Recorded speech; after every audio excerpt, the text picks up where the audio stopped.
It's already Thursday at the House of Tiny Tearaways. Tomorrow, the families must re-enter the real world. But today, the hard work continues for Tanya. 3 desperate families, each overwhelmed by parenting problems that have turned their toddlers into tearaways. You don't hit anybody. Looking to for the answers is clinical psychologist Dr. Tanya Byron. Working with 3 families in such an intense environment is unlike anything I've ever done professionally before, and it is a huge challenge. I'm working with the parents, I'm working with their children, and I'm building a community. It's a tough job to do in a very, very short space of time. And for the families selected to be part of this programme, this is make or break. Yeah. If you're going outside, it's going to... Oh, fuck, ow. Oh, why you get close? Was that a yes or a no? Oh, ow, I'm going, ow. Geordie! Whoa! You're all right, silly.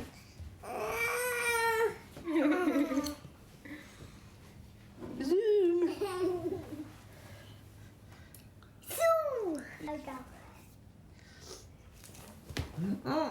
Ah! What was that? I just went crack. Are you all right, both of you? Eh? I just heard a massive crack then. Oh. Are you all right, Matty? Oh. When they arrived, Claire and Matthew Howan were struggling to cope with Jordan's unruly and aggressive behaviour. Since then, they've worked hard to become more active and assertive with Jordan. Now, if you hit Ben again, you're going to come back in here. And Tanya has been delighted with their progress. Well done, that was lovely. Nutrition has also been a major concern. So yesterday, Tanya graphically illustrated to the family the amount of unhealthy food Jordan was consuming. Well, it's upset you. Although shocked, Claire and Matthew resolved to improve not only Jordan's diet, but theirs as well. Where's that pasta gonna go? But will they be able to incorporate everything they've learnt this week into a lasting routine? Where's it? What's that? Blow on his belly, George. Ooh. That was a big one. Fantastic one. Put your bum away. Put your bum away. Oh, dear me, you're so comical. Oh, careful, darling. Would you like to try some of that? Would you like to try some chocolate pops? Cheryl James is trying to get her son, 3-year-old Ben, to eat some breakfast. Do you want to try some chocolate pops? Shall I show you what they are? Do you want some, mate? No. Just show you what they are. You don't have to eat them, darling. You can just put your hand in it and play around with it if you want to. Look, Jordan, you don't have to eat them. Just have a look at what they are. You want to sit and have a look at what they are? Look, you can play with them ones. You can play with them. You can make a picture out of them. Do you want to have a look? Look, Claire. Look. Crispies. Oh, lovely, yummy. Crunch, crunch, I know what we could do. We could make a picture out of these Crispies later, couldn't we? Should we make a picture out of them now?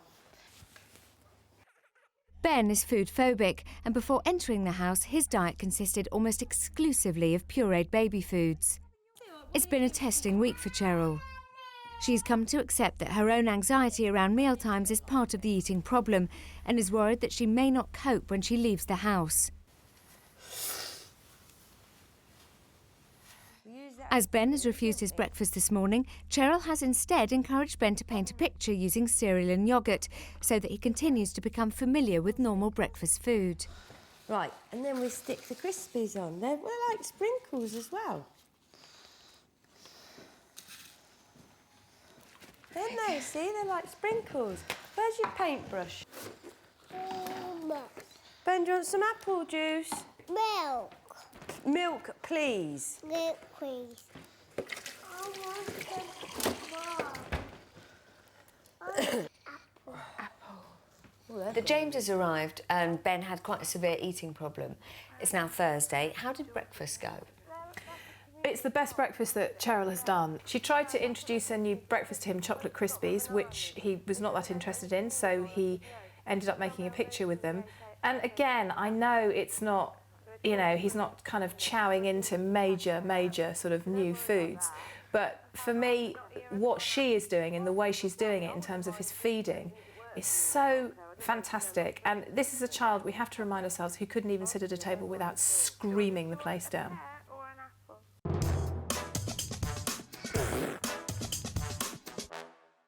2.5-year-old Kian Archer is awake after a good night's sleep.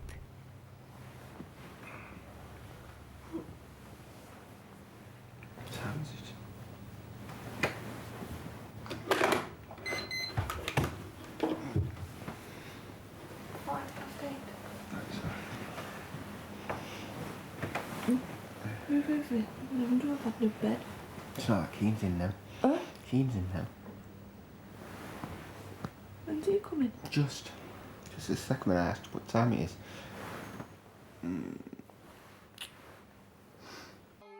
Before coming into the house, Shane and Sarah Archer struggled to get Kian to sleep. They regularly resorted to taking him out in their car just to settle him, but even then, he'd always end up sleeping in his parents' bed. However, by using the rapid return technique and replacing his kiddie bed for a more grown-up one, Kian now sleeps on his own all night. You're a big boy now, aren't you? Eh? Baby. You're not a baby anymore, are you? You're a big boy. No, I'm not You are. a baby. Let's just talk about Kian Archer then. How did he sleep last night? Really well. He was put to bed and only needed to be taken back once, fell asleep very, very quickly, slept through, apart from one night waking where he walked in, stood by his father who said, "Go back to bed," very firmly, and he went back to bed and then fell asleep within 3 minutes. Clever boy. So you are such a good boy. Aren't you? Jordan and Ben are playing together while Kian has breakfast. Just happy to him to have anything at the minute, wouldn't you? Wean him off like you half a bowl of chocolate with the plain ones added. Yeah.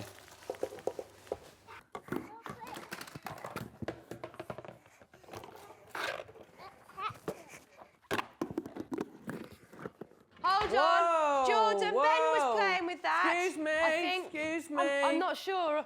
Right, we don't know who had that, so neither of you are having it. Who had it first? Jordan, did Ben have it first? Did you have it first? Did you have it first, or did you take it off Jordan? You took it off Jordan?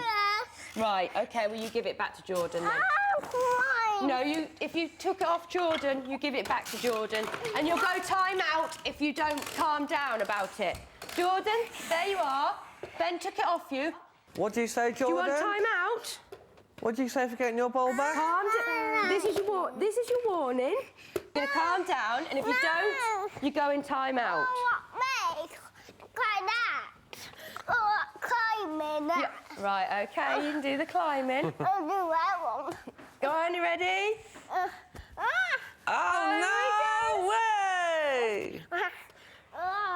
When Jordan arrived in this house, I think you and I both agreed he was the perhaps worst behaved child ever to be in the House of Tiny Tearaways. I think so. It's Thursday. He's different, isn't he? What's been extraordinary about this house for everybody is the kind of rapid turnaround of problems. You know, really fast. And yeah, definitely Jordan is a very, very, very different child. Could he go back to the screaming, swearing? Yeah, definitely. Could he? Oh, definitely. He's been given permission for so long to behave like this because of the messages he's been getting from his parents, Claire and Matt. When they go home, of course, life will bring back every stress that they were both saying to me very clearly on Sunday night was contributing to the possibility of the breakup of their relationship. They came in as a couple possibly on the verge of separation. They are now obviously feeling like a very happy family. Again, I think this is also very much to do with the environment and the context of their week. Lots of support, a really nice community, the house itself has bonded really well, and the opportunity to have time with me to make these fundamental changes. I think that they need something more than a verbal commitment before they go home. I want them to write a contract, a parenting contract. The reason I want them to write this is because I want them to acknowledge that if they did separate, they would still have an agreement, an amicable, thought-out agreement on how to parent their son. As an incentive, Tanya has a treasure chest in the house full of small toys. If the children are good, they're allowed to pick a treat from the chest. You can choose one thing for being such a clever boy in your bed. This morning, all 3 boys have earned a trip to the treasure chest. Very good boy. Yeah, come on then. Go on then, good boy. Stand back. Oh, look at Ben, he's got look at them. Hey, They've got key a- You want a mobile phone? There we go. You go make some calls. All right. Yay! Well done. Jordan, why did you get your treat, young man? Why did you get your treat? Because... Because Jordan's been a very good boy and hasn't hit back. And he's also slept very well. Good boy. Very good. Right, we have got lots of things to do today. One thing I just wanted to say to all of you is one thing I've noticed this week is that you work really closely as a community. And you really value each other, I think, and your support, and you've made some friendships. Yeah. And because tomorrow is leaving, it's important to... Back off. Not back off, but I think when you go tomorrow, you will be on your own. But I just want to say, I think it's quite important just to think about the fact that you're leaving. Yeah. And I think we need to start preparing to leave, really. Jordan and Ben are playing together, but Jordan still has an eye on the treasure chest.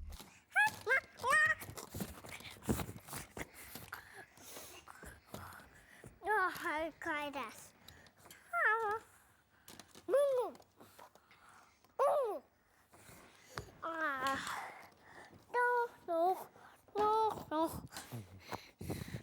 No, cry punkers.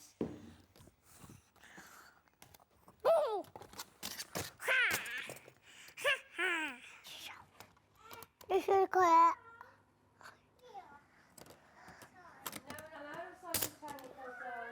Jordan? Jordan, what are you doing? Jordan, what are you doing? Ben was born both prematurely and an addict himself, and consequently spent the first 2 weeks of his life going through withdrawal in a special care unit. Cheryl sees upsetting parallels between that time and the effect the removal of his staple diet, pureed baby foods, is having on him now. His body's going through so many major changes because his diet, even though he's not getting a lot of food, what he is actually getting is his diet has completely changed. Because the jars have gone and he was getting all of that, wasn't he? The jars have gone. Sorry. So he's not getting the content, but his diet has completely changed. So his body is going through so many changes again. And when I went to bed, the guilt, I thought, Jesus, I'm doing it to him again. Exactly what I did when he was born. Right. I made him go through all this pain and withdrawals from the heroin, and I'm withdrawing him again. Because I've done this again to him, I've done this again. I made him the addict, I made him go through that pain. His body is changing, and he is kind of withdrawing off these baby jars, and I've done it to him again, and the guilt was just so much.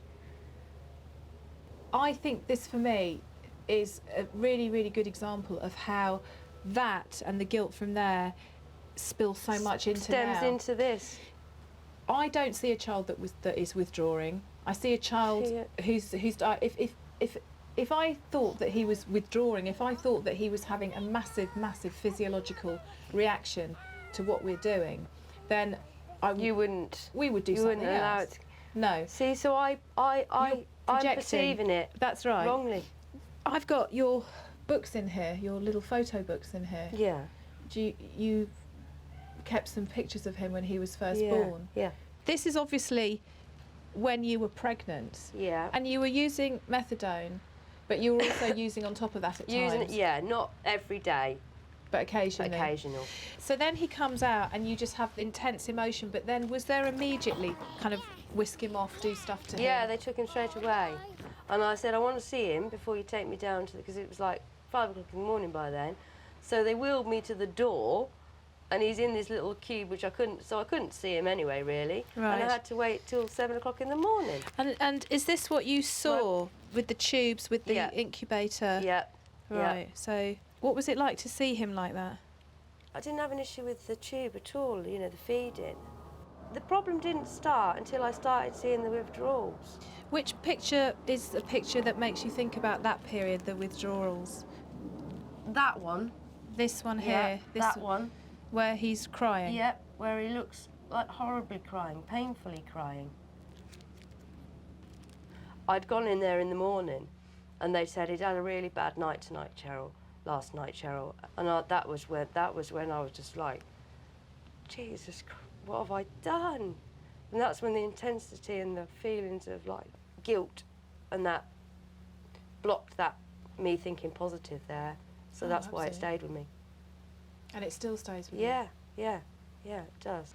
But in a way, then, all these different things really is what I see you relate now.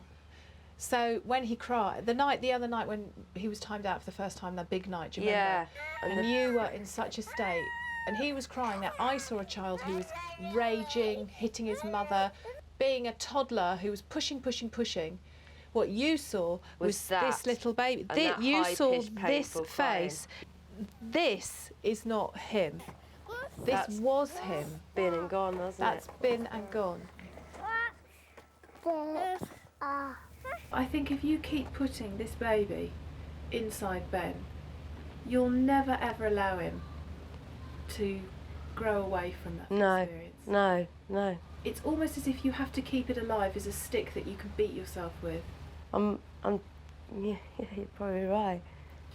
But it's extraordinary to me because I understand it, yet when I look at you, the love that you show him and the interaction and the bond that you have with him is incredible. I can't fault it. There's nothing for me to do around that. And I just think you have to give yourself permission to let go. To let go, yeah.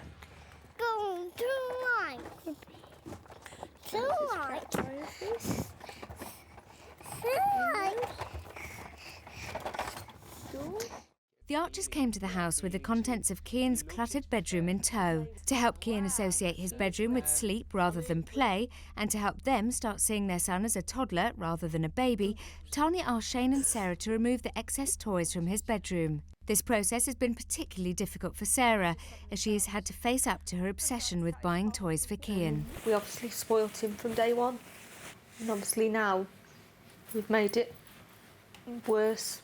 After clearing out Cian's bedroom, the Archers were left with 3 large boxes of toys. Tanya has asked them to sort out which toys they want to take home and which can be given away to charity. I want them. Yeah. I want that. Yeah. And I want that. Yeah. There to go, yeah? Yeah. Take it you want that. Yeah. Because they were just in those... They're your photos. Yeah. And that, yeah? So I want all that. And I want that, yeah? Yeah. So these books are going in? Yeah. Right, so put these books in here. Yeah. Yeah? This teddy, yeah? Yeah, you want to keep it? Well, it's football teddy, isn't it? So it's not necessarily And I want to keep baby that thing. because... Yeah. On that, because that's his lullaby teddy. Yeah, okay. What about these? Yeah, get rid. All of them? Yeah, get rid. Keep that. Right. I might as well just put these teddies in now. What about these? Those, because I'm going to put them in the loft. Yeah. That go. Yeah. That get rid of. Yeah. I'll let you decide. That was his one that I can put up in the loft that he did have a lot, yeah. Okay. These are all little jigsaws. And the rest of it, yeah. Oh, I feel sorry for getting rid of that because that was bought for his birthday. But I know, but it's got to go. He's too old for it now. I know, but it's what people bought him, that's the thing. You know what I mean? That's what makes it feel awful, because it was bought. The pieces aren't all there. Oh, they are. Yeah. Your decision, entirely. Put that, I'll keep that in the loft, because he had that for his first birthday. Okay. Jordan has been dressed in an improvised Batman outfit for an hour and a quarter. Mum Claire has decided to experiment with some messy play for her superhero son. What have we got in here then? We've got bean sprouts, beans. We've got jam, and we've got spaghetti and noodles. No! He just chucked a handful of spaghetti down my top. Tanya joins the Archers in the quiet room. Let me just be clear, this is what's going. That's what's going, That's going, yeah. and this is what I'm keeping. I think you've been really brave. I mean, these are baby toys, you know. Yeah. So we've got 2 boxes of stuff going to the charity shop, and this is to be kept. Yeah. Can I have a look in it? Yeah, sure. Okay, all right then. Right, let's have a look now. I know. That was his, like, when he was first born. Yeah, absolutely. I get that. Yeah. Totally. I mean, yes, that's a real major memory. Yeah. Now, let's just remind ourselves that we are sitting with the woman who is the teddy bear. Yeah. Yeah. Supremo. I know. Can I just count how many we've got in here? 1, 2, 3, 4, 5, 6. They're bath toys. For a 2-year-old? I know, yeah. Okay. 7, 8. Hold on, let me just put them over there. 8, 9. That's, yeah. That's 10, a hot water blanket. 11, 12, 13, 14, 15, 16. I'm sorry, I'm putting these in as well. 17, 18, 19, 20. Yeah. Okay, we'll go to soft toys in a minute because I think soft You toys. haven't even opened those yet. Yeah, but no. Sure. Yeah. Dun, dun, dun. Again, there is when he was first born. Dun, dun, dun. I know. Just when you think there couldn't be any more. 21? No. No. How many have you left in his room? None. There isn't. No, he's got... tell a lie. No, there is. There's Humphrey Corner ones. Yeah. And other than that, there's nothing else. 22. But these are like Special. Yeah. First baby one. So, okay. Why, therefore, all of these? And Because... we had that one made for him. We actually made that. Right, and he would want to keep this? No. No, probably not. Chuck it out. Okay. And that's because I want to keep it. But that is like... For who? For you? For me, yeah. What, in your bedroom? Yeah. Because you don't have very many soft toys in your No, bedroom. I've got loads. I've got It's a whole... your choice. What's For you or for a child in Well, the charity shop? Yeah. I'm not, emotional blackmail. No, that's fine. That That's is because it's actually Everton mine, and 'cause it's my his. football. It's It's me football. trying to drum him into football. Go on then, get rid. It's up to you. I'm It's not- your I'm not child. bothered. I'm Do not we go bothered. this way? Do we go this way? You're Get rid. looking Well, stressed. that's it. No, get rid. No, I'm thinking get rid because he doesn't play with them. Why should we have the house club? That's a hot water bottle thingy. You know, one of them.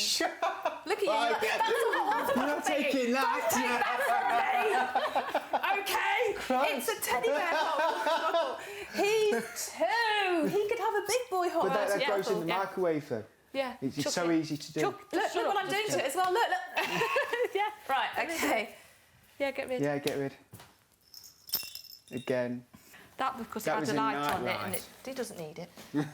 God, you're scaring me. Okay, so this box suddenly looks quite empty, does it Yeah. not? It looks quite empty. Okay, so we'll keep this. It's got 2 teddies in. You have now... 4 teddies because I've kept them 2. Oh, 4 teddies. So, are you happy to give this stuff away? Yeah. Your Yeah. last chance. Yeah. You But absolutely fine. sure? You don't want to go through it again? No, You that's don't want me fine. to go through every teddy and hear every memory? No, that's fine.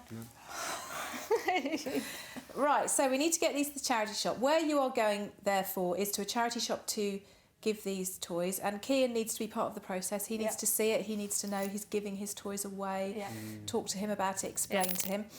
Then I'm going to send you to a toy shop, and in this toy shop I'm going to ask you to buy a present as if you're going to a party for a child. So you're picking out a present for a boy of his age, Yeah. which he knows isn't for him, Yeah. and you're going to leave the toy shop, you're not going to buy him anything. Yep. Okay. Do you feel comfortable with that? Yeah, sure. Yeah. It's that kind of philosophy that every time you go into a shop, you don't need to buy something for your Yeah. kid. Yeah. You're going to have so much money in your bank account in a few months' time. Tanya has set an exercise in the quiet room to encourage Cheryl and Ben to have fun with food. Since Ben has been weaned off baby jars, his food intake has gone down. So the picnic consists of high calorific foods designed to help increase his calorie intake and expand his palate. Ready? Miss it. How are you going to throw yours? Oh, it's stuck on Jessie's ear. Meanwhile, Jordan's parents are trying to get him to stick to his healthier diet with a lunch of salad, ham and eggs. That's bread, isn't it? Did you try that for me? Did you eat his egg? You just ate a piece of the yellow bit of your egg. I want my crisps. Do you think you could just try this tiny little white bit for me? No. Well, go on, and you And can, then, you right. can have your crisps. Do you think you could eat that whilst I go and get your crisps?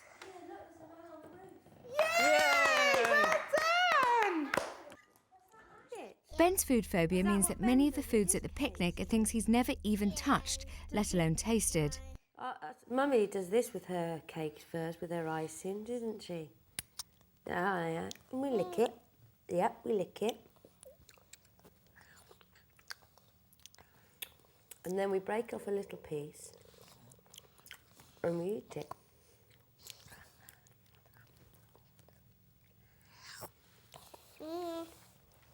Mama, Christmas.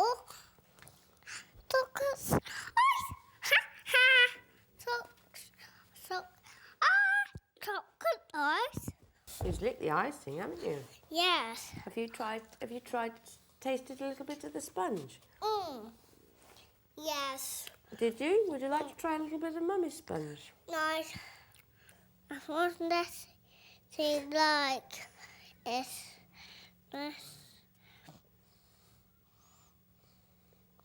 That's the cookie. Mine's. Where's Mummy's? Oh, what's this one for Mummy? No, this one, Mummy. That one's Mummy's. Well, Mummy's eating hers all up, isn't she? I copy you. What are you doing?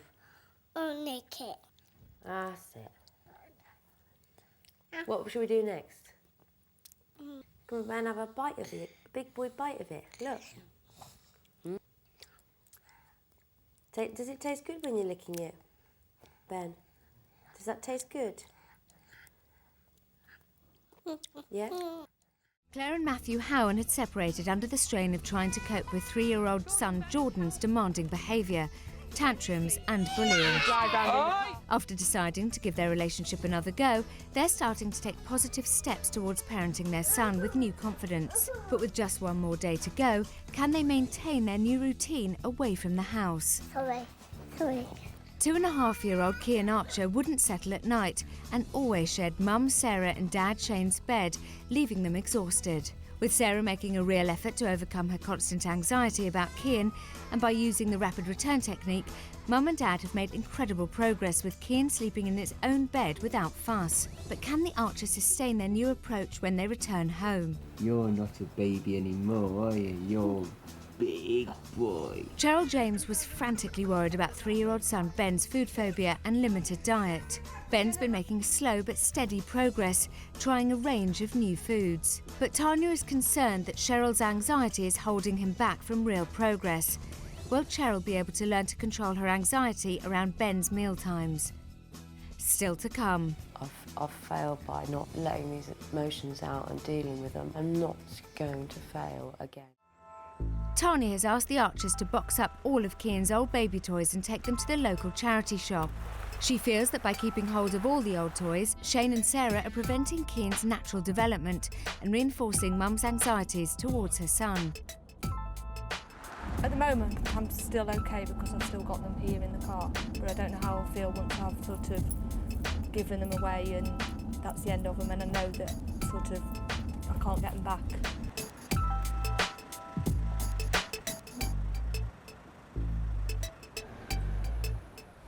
Hello. Pop it down then. This is all from when he was very young. These just, teddies that he had when he was a baby. I think I'm going to miss things like all his little teddy bears. I think you'll miss that elephant. And things that he had when he was a baby, but no, there's no point keeping hold of them now. No. We've got to go.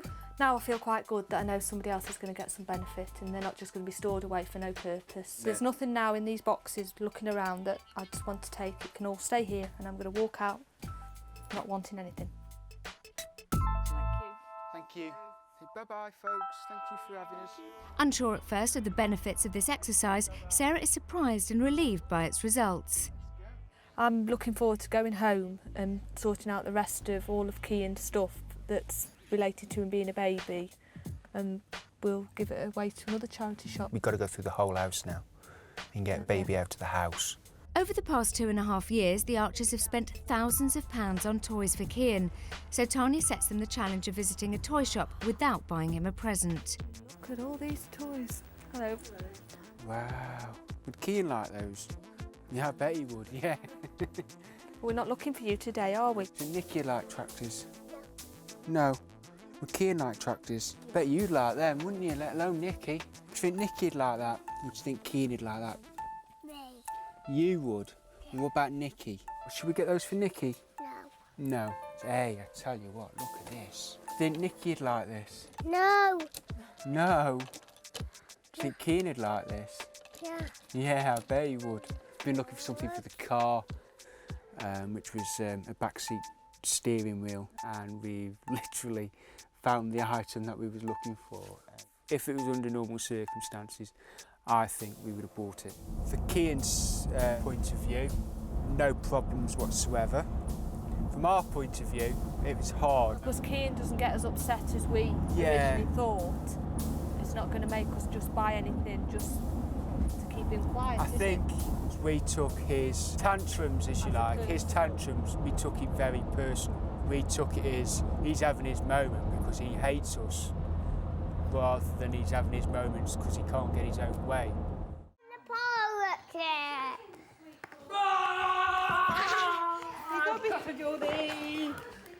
I got Jordan, and I'm going to eat him up for my din-din. Are you kicking me? Are you kicking me, sir? Are you kicking me? Are you kicking me? Are you kicking me? Are you kicking me, little boy? I'm going to bite you.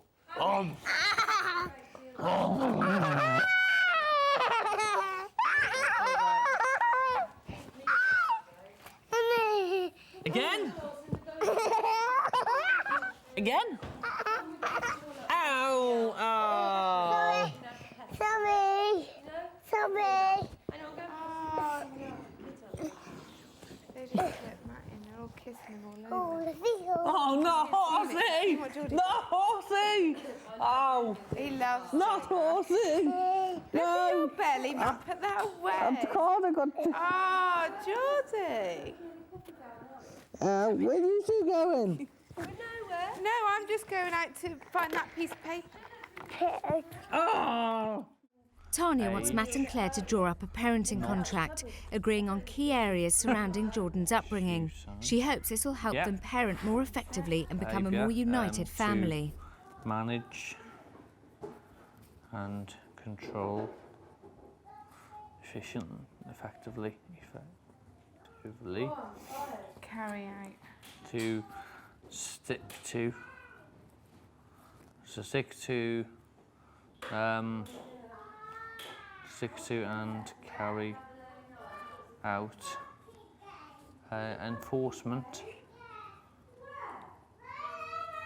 of behaviour, to say no and mean and stick to it, to Stop saying two. Why? Because it's doing it. Don't need to use big sentences, you just need to cut it down into... I am. Well, that's why you should let me write it neatly. No, you can't write I can't neat. understand it, Martin. Well, I'll read it to you. No. I'll read it to you. You do the rough, I'll do the big. That's what I've just said. I'll read it back to you. Come on. Because you know I can word things better, can't you? No, not really. Come on, Matty. You started something then.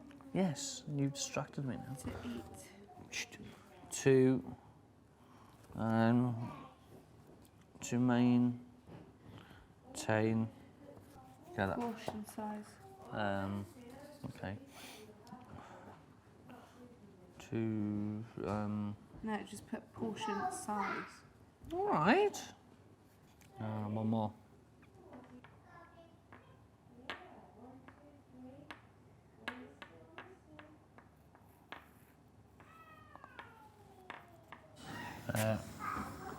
Just start acting age and not shoe size.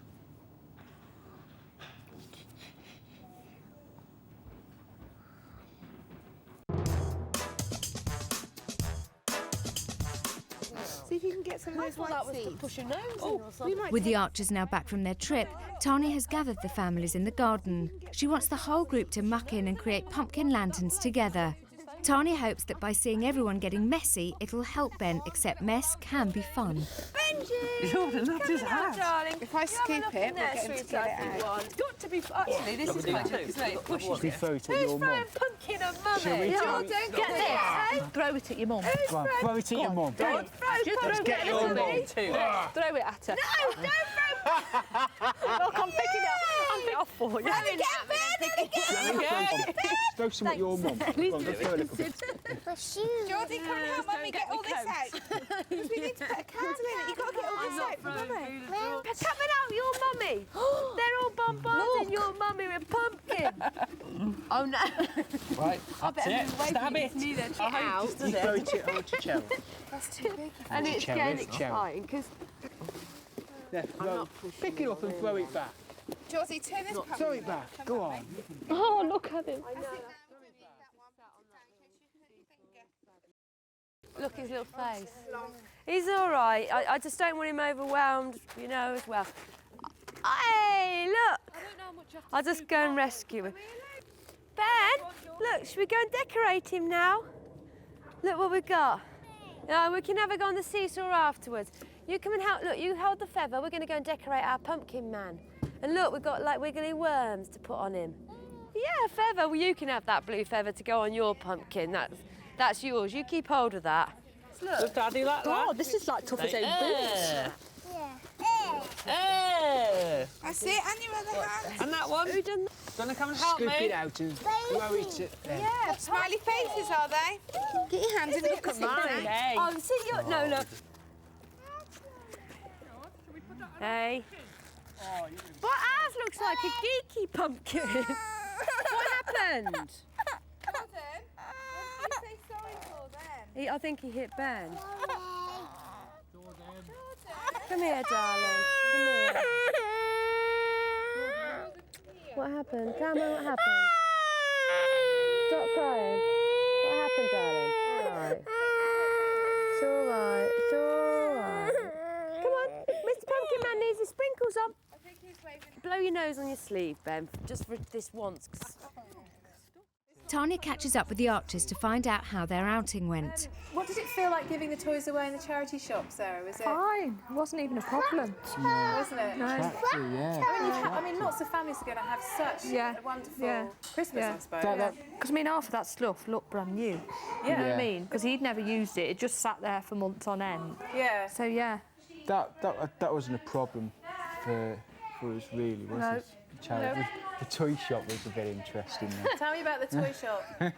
Sarah clocked something, and it was something that we had literally looked all over our area and been able And it was in that toy shop. And it was in that toy shop. What was it? Don't believe it. It was a steering wheel for the back seat. One of those ones you can, For the back seat, we were fine up until that point. Tell me, did you buy it? No, no. No. Oh, goodness, you're a changed woman. Was it a hard decision? We walked away, didn't we? Yeah. Step away from the steering wheel. Yes, absolutely. Yeah, we just walked away. And how did he cope with not getting anything bought for him? It didn't bother him at all. It was And to more walking us. walking out the shop, I mean, all the way home, I was just thinking about that steering wheel all the way. I'm sorry, I was. Now, because you have done so well this week, I have got a surprise organised for you tonight. I've arranged for a car to pick you both up and take you both out for a night on your own together. And I spoke to Cheryl yesterday and she is more than happy to babysit. I'm happy with it. You're looking anxious. Are you happy? Are you happy for Cheryl to babysit? I'm happy for her to look after, but I just don't know if I want to go out. Because Don't know. I just. What difference is it for Cheryl to looking after Kean? No, I'm not bothered here? about that. So what's the I'm just saying problem? I don't know if I want to go out. Oh. this would be the plan. It would be basically time for you to have time together on your own. My sort of challenge to you really is to see, obviously it will be a time for you to process this experience, but also for you to try not to talk about Kean, to try and talk about other things. And I will give you a phone, and you can phone into the house once to check how he is. I mean, the aim is for it to be a laugh, really. Yeah. I've arranged for you to go out for It would be good yeah, for us. yeah, Let's yeah. do it. Okay. You think it would be good for you? Why do you say Yeah, that? because we don't do it. It's not something we do. Yeah. We don't get this alone time. Yeah. You know, and obviously now we're going to get some alone time. So this is this is like a start of our, you know, the start of the rest of our life sort of thing. You know. I think you're right. That was my thought setting this up for you. To say congratulations, it's the fastest turnaround of a sleep problem I've ever known in my life. Well, you know, professionally, you I look have at to it say, now, and there wasn't a problem. No, it's probably us. It was us making it was the problem. probably you. Well, Sorry. yeah, it was us. Yeah. It was us, yeah. That's it. Because Yeah. within, well, If we'd as have I just say, let him go within to bed one and night, cry, it was sorted. there would have been no problem. And it took a day. Yeah. It took a was one night. night. That's it. And One night we've it made sorted. it. So you have done really well, but also just, I think I agree with what you're saying, Shane. For me, everything that happens in the house is symbolic, and I think it's just something for you to remember that you did manage to do it. It was the end of your last night of the week because you've done so well. Yeah? We've had so much from this Oh, and you're week. smiling now. Hurrah, brilliant. It's tea time and Cheryl has decided to take Tanya's advice and be more assertive with Ben. If you want your white yogurt, then I would like Ben to eat this chip. Ben? That's it. Well, Ben, I want you to eat all that chip up if you want your white yogurt.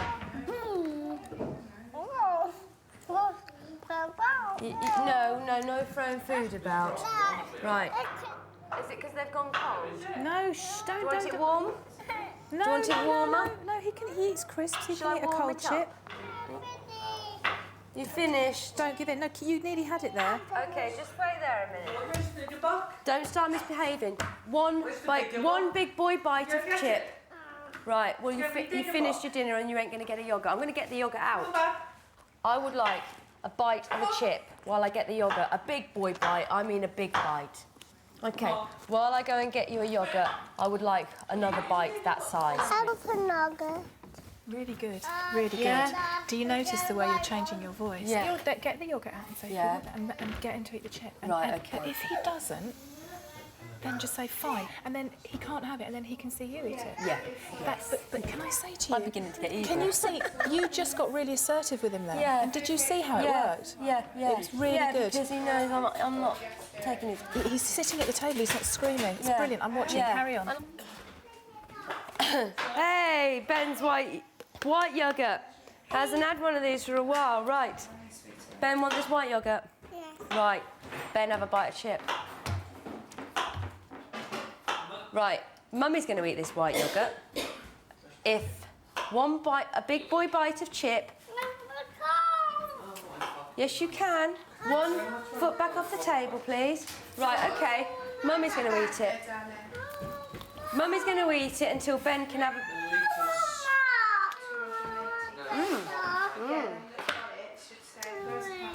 Sit in a chair. All you've got to do, Ben, is have one big boy bite and swallow it. Chew it. Open that mouth. Let's have a look. Ate the chip. All gone. Great. Can you see how you can do it? There you go. Right. And again. Tidy up. Oh, you get your chip. Get your chip. See if you can Get your chip. Miffy. No, we're not. We're giving a thumbs up, aren't we? Big thumbs up. We'll do this until all them chips are gone. We'll give Kieran his chip back. Go, there's your plate. There you go. Go on. I know, and I'm really pleased with you. See? There you go. There you go. Thank you.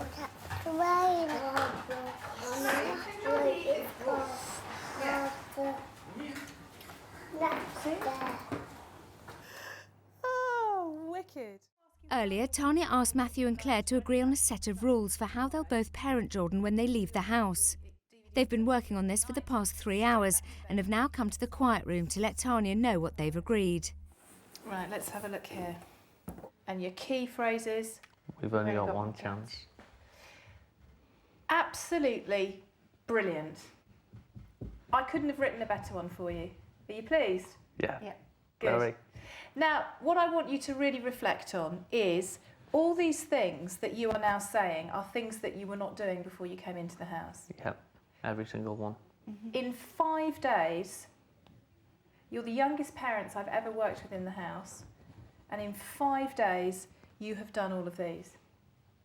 You have started smiling, you're loving your family, and you're really, really proud of your son. Yeah, I am.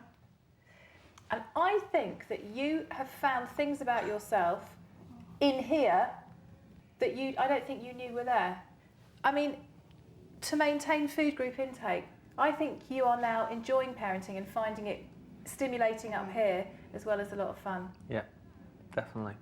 The challenge for you both is that when he goes home, he will push you on all of these. Yeah. Can this contract enable you to see him back on track again?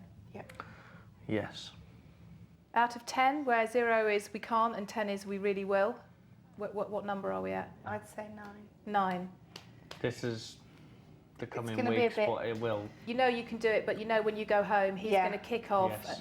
Yeah. I'm going to be bigger than say 10 because this is, we have got one chance at this and we cannot mess it up. Otherwise, will we be back to square one? And that will defeat the whole object of doing this. Brilliant. Brilliant. A+. The Archers are ready to go out, and Shane is trying to settle Kian. Happy birthday to you. All done. Lay yourself down now, please. No, all done now. All done now. Okay. Give me a kiss. Night night. Night night, little boy. Love you lots. See you in the morning. Okay? Night night.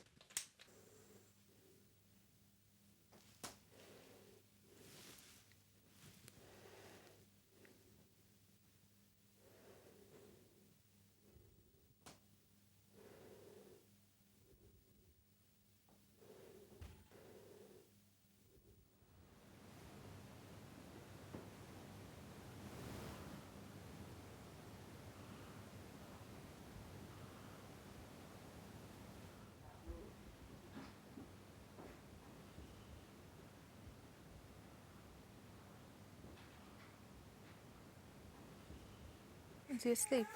I don't know. I put him straight down and it all went quiet. No Have you tears, took his no milk off him? fuss. I've left his milk by the side of his bed. By the side of his no bed? fuss, and he just went down.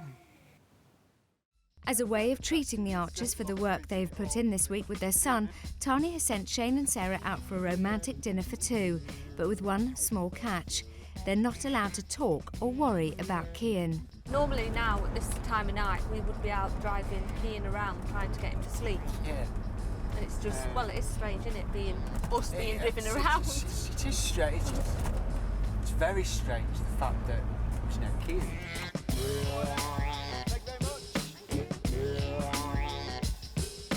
Tanya has given the Archers a phone just in case they feel the need to check up on Kian. It's nice here. Nice, very, very nice. I don't even understand half of this. Shh. I'm just going to let all my inhibitions go today. I'm having pigeon. I'm having pigeon. The nicest meat I have ever tasted in my entire life. I mean, I can't believe I'm eating pigeon.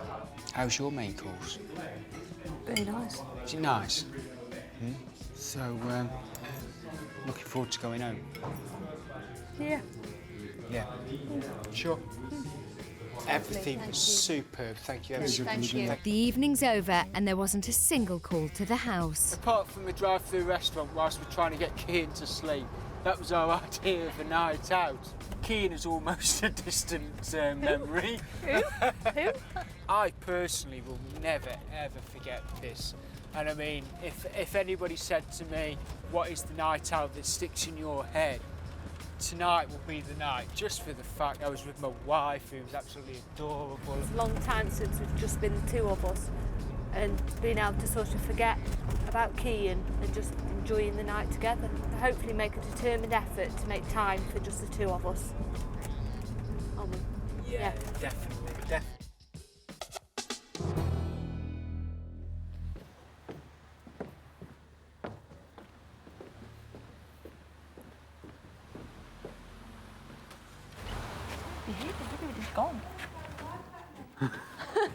We're back. Good night. Oh, mate. Where did you go? Went to Windsor. Where? Windsor Castle. Really? Oh, yeah? Yeah. Is it lovely? Oh, I tell you what, I've Don't know, never it was dark. experienced anything like it. I thought, what did you The have? restaurant was, oh, Really? I mean, Tomorrow, all of the families will return home.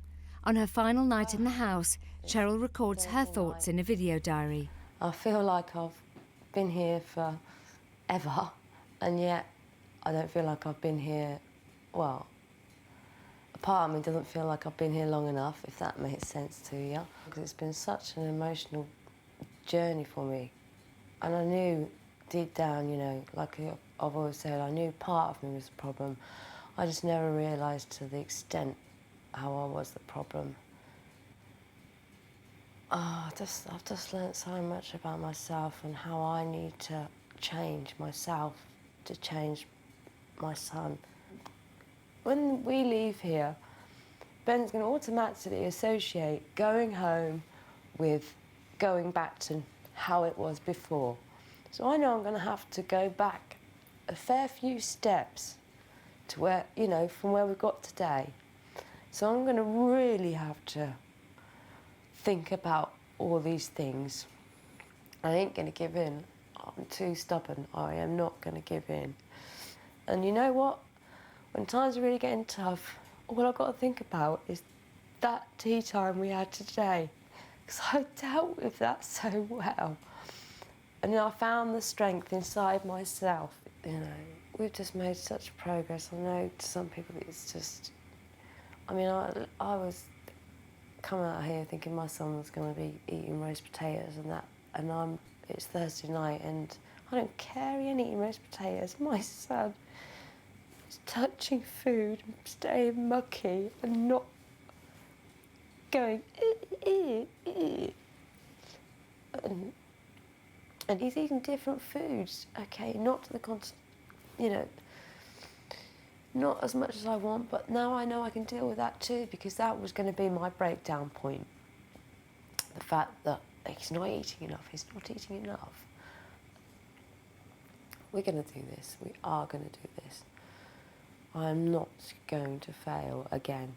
I've failed by not, you know, not admitting, letting these emotions out and dealing with them. I'm not going to do that. Let's help out then. If I need it, I'll ask for it.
For this week's three families, it's the end of their journey at the House of Tiny Tearaways.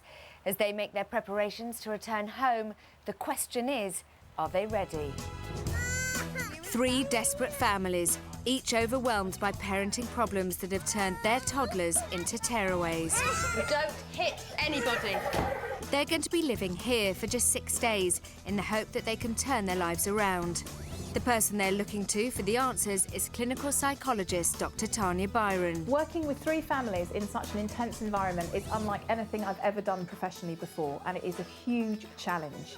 I'm working with the parents, I'm working with their children, and I'm building a community. It's a tough job to do in a very, very short space of time.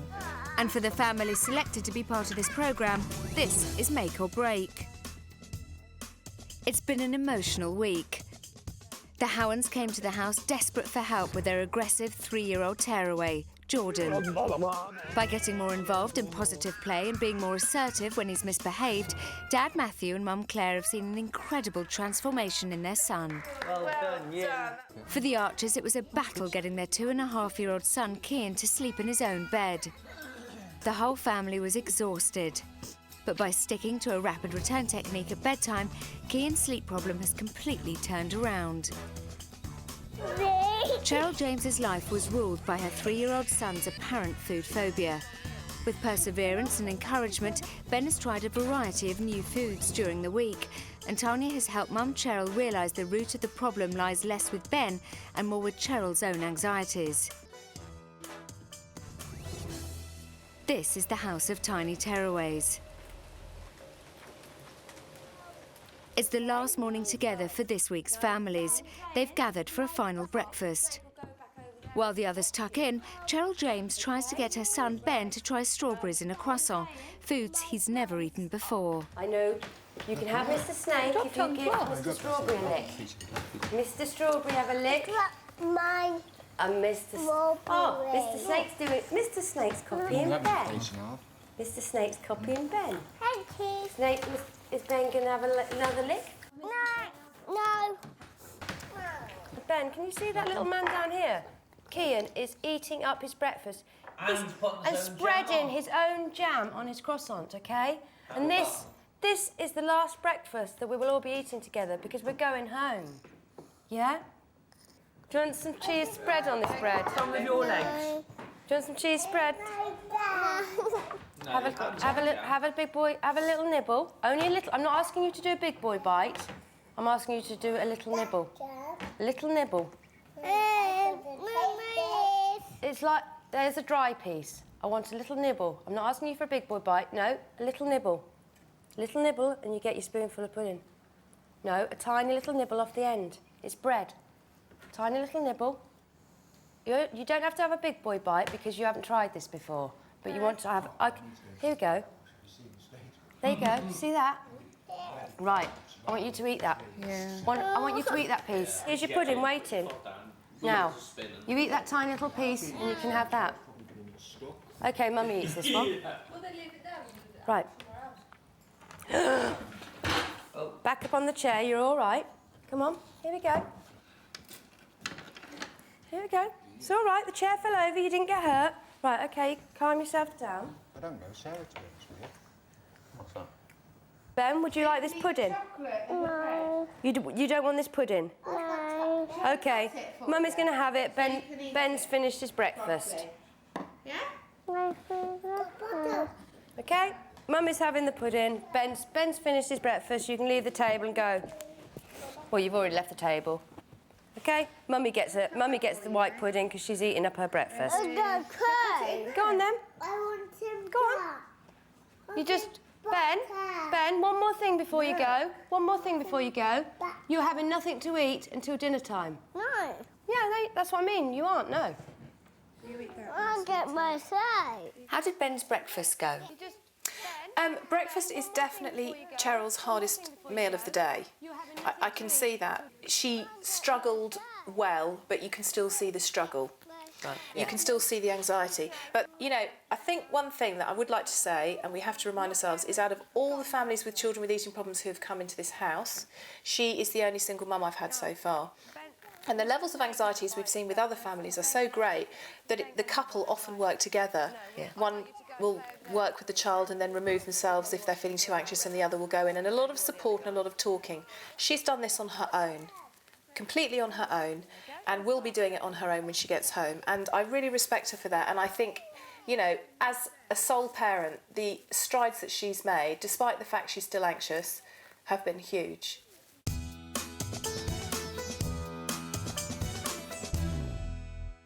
Three-year-old Jordan is playing outside with his mum Claire and Ben James. Right, you drive then. Go. That's it, Ben, you've got to drive too. Right, go. Go on, you're still pulling him. Pull.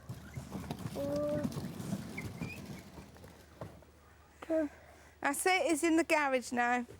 The Hound's transformation, to me, has been extraordinary. Yeah. When they first arrived, they didn't move from their sofa. You know, they just sort of sat. Jordan was very badly behaved. I think he had an aggressive moment with a child 8 times in the house, and now look at them. I like the hounds a lot, I really do, Matt and Claire, and they are the youngest parents we've ever had in the house. Quite immature themselves, they've said it themselves. Yeah. And I think sort of very in love with their child, but really not understanding some of the fundamental sort of rudimentary principles of parenting. And I think that's all I've done with them this week.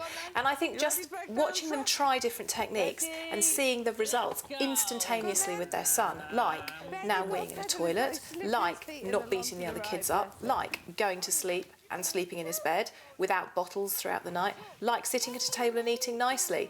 The fact they've seen the transformation across all areas of his behaviour, I think, has been an incredible experience for them. And I have to say, Matt has really impressed me in the house this week. I think he is a man who has found parts of himself I don't think he knew existed. When he first came in, every time he either looked upset or angry, he would grin from ear to ear as a sort of nervous tick, I suppose. Defence, really. A defence. That's also gone. Do you think he's grown up? They've both grown up hugely, but yesterday he was grinning from ear to ear, bright red face, tears in his eyes, but that was because I was telling him how well he did. You see, I think that he probably didn't get much praise as a child either. Do you know what I mean? And these cycles repeat themselves, and just to be told you've done really well, it was like, oh, it's lovely.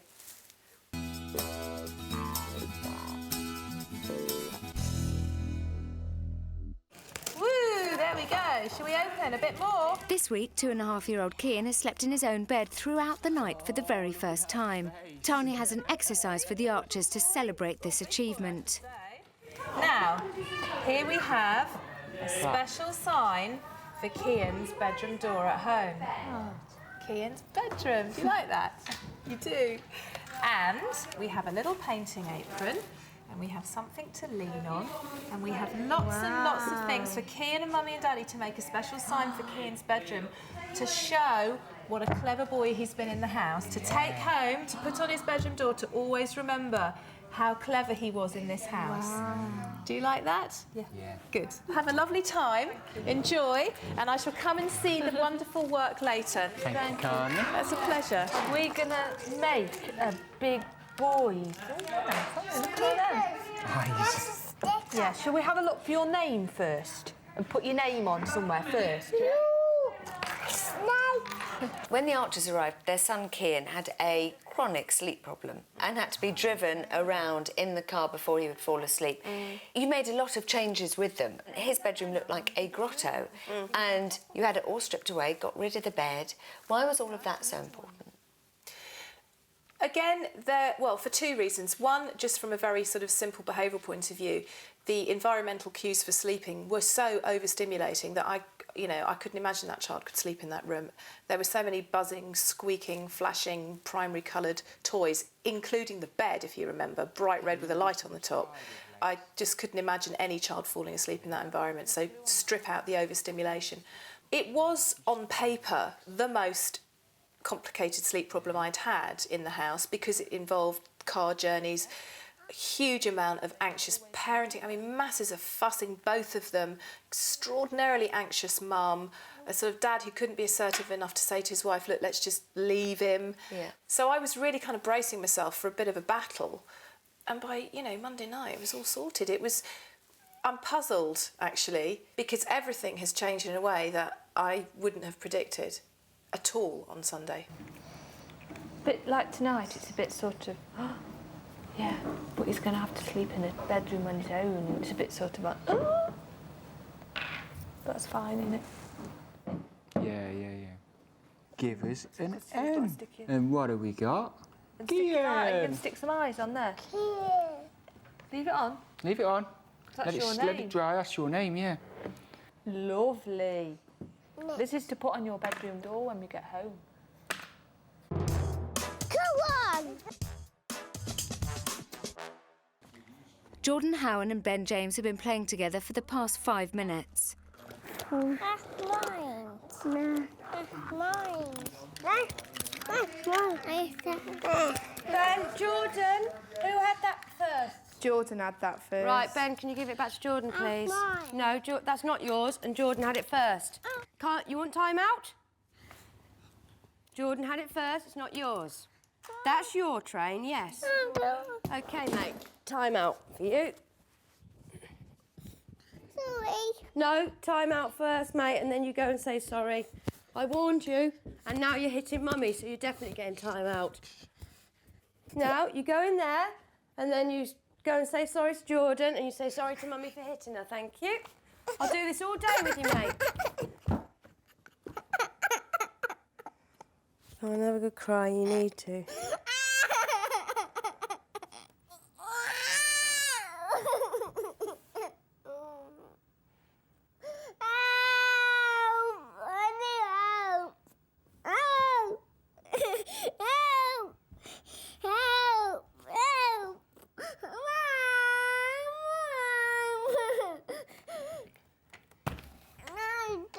OK, right, fine, Ben. When you come out, I want you to go and say sorry to Jordan, and Mummy wants a sorry for hitting her. Is that a good way to end time out? Because she tried to open the door and he sort of wouldn't let her, so instead she just walked away. Absolutely, she did the right thing. If she started to talk to him and tried to persuade him to open the door, then she's just giving him a huge amount of attention and he's now back in control. By walking away, what she's saying is, look, I'm ignoring you. I'm completely ignoring you. I'm not interested, and when you can behave, come and find me and we'll be friends again. It's a good example of a really effective way of using the technique. You know, I mean, today, in fact, actually, to be quite honest, he is really playing me up today, which is probably good that he's going to give me a tough day, you know what I mean? Ben, go and say sorry to Jordan. Sorry to Mummy. Well, you can stay there until you can come and say sorry. You were naughty, so you need to say sorry. I'd like you to go and say sorry to Jordan, please. Otherwise, I'm going to go and put you back in your bedroom. Kian wants to speak to you, so go and say sorry to Jordan. Go on. Look, he's really grumpy, isn't he? But you see, this is interesting because he's doing the emotional heartstring number on his mum, isn't he? He's got that sort of forlorn, little boy lost, please come and save me, my heart is breaking, little look on his face. But she's standing firm because now she sees it for what it is, which is he's playing a game with her. And you just see exactly the whole thought process where he's like, you know, what's going on with her? You know, she's really changed. Yeah. Where's my mother gone? Yeah. I think I'll just touch that chocolate machine, which I've been told not to all week, and just quickly peer over my shoulder and see if she's noticing. No, Yeah. that's not working. Come and say sorry to Jordan, you can play with Kian. Ready? No, we're nearly there. Come on. Come and say sorry to Jordan, you can play with Kian. Jordan, say what you got to say, Ben? Sorry. Right, now you can go and play with Kian. I love you, but you've got to be a good boy, otherwise you'll get times out, OK? You little climber. You little sneaker. You little snake. You little snake. Yeah. It just showed how much the children's sort of roles had changed. There was Jordan sitting very nicely, being apologised to. You know, very different from day one. There was Ben in time out, being a bit naughty. Developmentally, they've all shifted so much. Jordan's been given the opportunity to show what a sweet little boy he can be. Ben's been given the opportunity to show that he can be a toddler, and that's fine because his mum can manage it. And Kian has been given the opportunity to not be a baby anymore and just kind of muck in and mess around and sort of have the courage to be away from his parents, and they've let him go. And that is tremendous.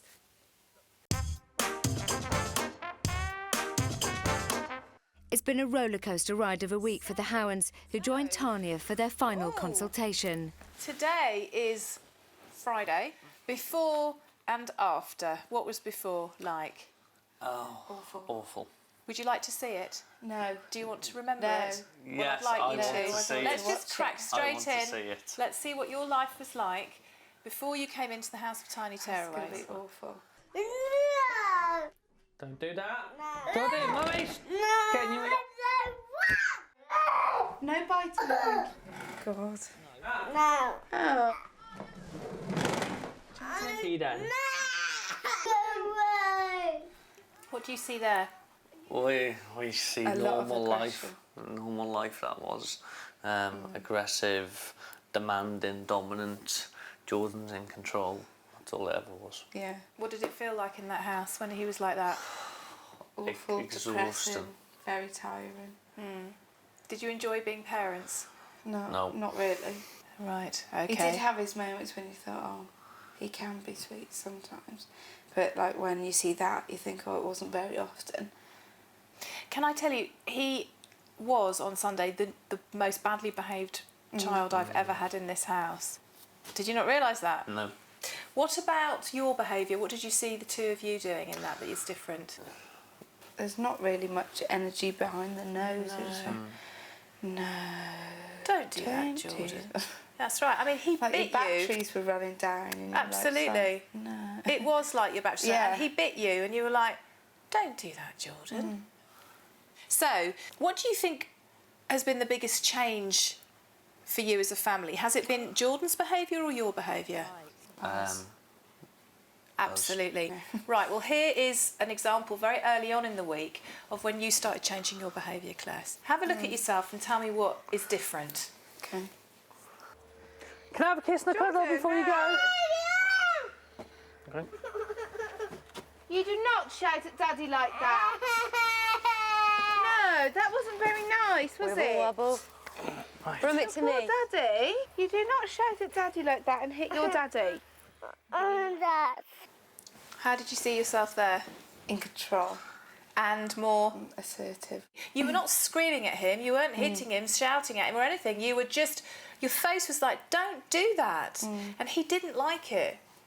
And in the past, if he didn't like something, what would you do? Don't do that. Don't do that. And then you'd back off. Yeah. But I thought that was lovely. Also, what I loved about that moment was that you two were united. And like in the past, he knows that, oh, I'll go and try Daddy because I get away with a little bit more than that. Absolutely. But now he's realised that he doesn't get, and he gets the same. Yeah, he gets the same. So what would you say to parents who have a real problem saying no to their children because they don't want to upset them? Don't give in to them because it's just going to make it worse for yourselves. I would say, when you go and stop letting your kids run your life. You've learnt a lot this week, haven't you? Yeah. I know. It's going to be like a library to me when I get home. Are you impressed with Matt? Yeah, a lot. Have you seen a different side to him I've this seen week? a total different person altogether. What have you seen? I've seen his emotions come out. I've seen like a proper, I know it's going to sound hard, but I've seen an actual proper father come out. Proper father? Yeah, that actually enjoys spending time with his son. Brings tears to the eyes of both of you. Yeah. Yeah? Yeah. Does it make you feel very... Oh, sweet. It'd be silly. That's lovely. Gosh, Matt, you are still smiling, but I can see the tears in your eyes. Yeah. Tell me about the tears, because I think you've found some real fun in your life this week. I think the tears say a lot, because whereas this time, I mean, before this week, I never show emotion, do I? No. Ever. And it has stopped this week. I have sort of been showing emotions, and then better thought, well, if I block them out and don't think about it and ignore them, it ain't going to go away. It's going to make things worse. If you hadn't recognised what it is to be a father, do you think you would have walked away? I would have walked away from an unhappy child who thinks his parents really don't think much of him, doesn't give him attention except when he's bad, and it just would have went on a complete downward spiral. He would have got worse. I mean, I can't imagine how he could get worse, but he would have got worse. Do you love your little boy? I do. How much? A lot more this week than I have the last year. And what does he mean to you? The world. And what did he think his daddy means to him? Even bigger world. You've done a huge journey for yourself. Now, I want to show you the very, very first moment of that journey, okay? And just have a look back at how you struggled with it, okay? Okay, I want you to look at him and say no. Jordan. Take the toys off him, give it back to Ben, and take him to his room. And yellow. That's it, shut the door. Matt, he is hitting these kids all the time.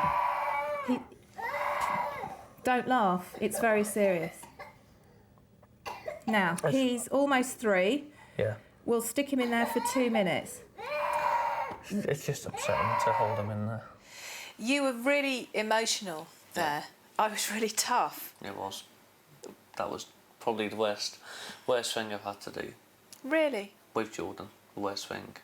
But when I thought about what I'd done, it became easier. You're 22, you're 25. You're the youngest parents I've ever had in the house. You know, Jordan came along as a bit of a surprise. You've had a lot of pressure, a lot of financial pressure, a lot of emotional pressure, all the things you've been dealing with in your relationship. You know, you didn't know this. You have done incredibly.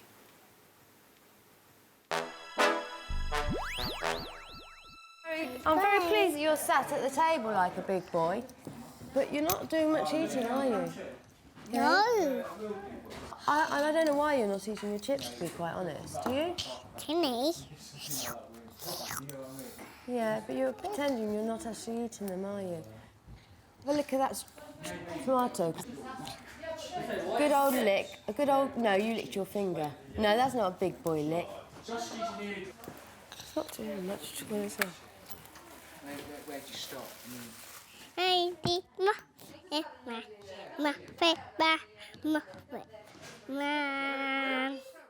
After a battle at breakfast that ended with Ben James leaving the table without eating, it's lunchtime, and it seems he's having more fun playing with his food than eating it. Well, he's going to go hungry again, isn't he, if you don't eat it? Yeah. He's just going to go hungry because I ain't giving in to him. Because as soon as I give in to him, there's no point in any of this. Well, that's what I mean. I'm wondering that. Right. So, this is classic. What Ben's doing here is what all your children will do when you go home. He is absolutely pushing the boundary now. Yeah, well, You've set the boundary and he's like going up yours. Yeah, because he knows we're going home today already, and he can actually take that in. This is what you need to do. You need to go and you sit with him. Right. And you say, this is it, last chance. Right. You, and then I'll take you it eat away. this chip, and here is this thing. Yeah. And if he says no, you just say fine, and you take it away. Right. And that's it, because he has to know it ends. Otherwise, what he gets is the negotiation, the raisin, the yogurt, the thing. I've been tough with you today, because I know. Are you happy to do that? Yeah, I'm absolutely do fine. it. Oh, I did it with breakfast. I'm absolutely fine. Cheryl, 2 seconds. I'm going to go back to my office. 2 seconds. Sorry. Mum Cheryl has his favourite yoghurt ready for dessert, but will she let him have it? Hiya, Ben. Hello, Ben. Do you want this? Yes. Right. You eat that, and you get this. OK? I'm taking it away. Okay, muffin. Ben's not having nothing. In fact, because dinner time's over, knives and forks go in the washing up now. No, dinner's over. You had your chance and you didn't do it. No, you only have knives and forks at dinner times. No. You can get down from the table now, Ben. Dinner time's over. Oh no, put that in. Let him watch this. Could you mind out of the way? That's all right, Sarah. So sorry, I didn't mean to be bossy.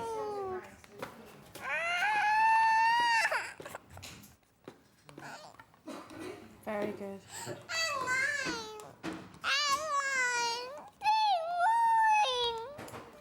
Ben didn't get that because Ben didn't eat any of that. No. Dinner time's over. You can go and play. Oh. Brilliant. Not yet. No more chances. Mom. Yeah. Whilst Ben goes without eating properly for the second time today, Jordan Howan settles down at the dinner table for his lunch. Mom, for food, Mom.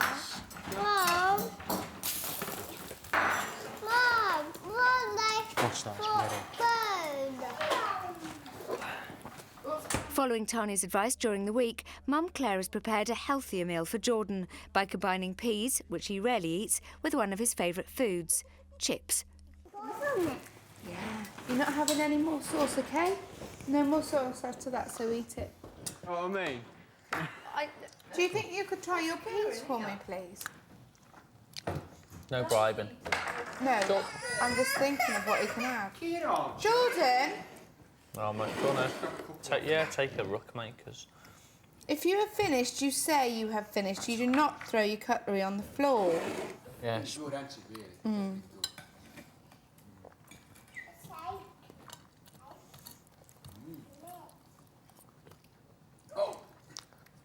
Oh, burst it. Did you just eat a pea? You didn't eat a pea, did you? Have you finished your dinner? Have you? A little bit more sauce. Do you think you can eat one pea for me and then I'll take it away? Listen, you eat that for me and I'll take your... Jordan, you eat that. Look, one pea and I'll take your bowl away. Way! Well done. Well done, Jordan. Way! Well done, mate. Well done.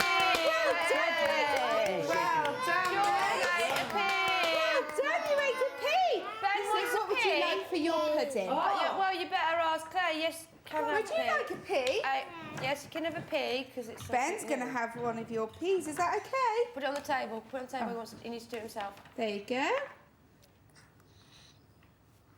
Where's it going to go?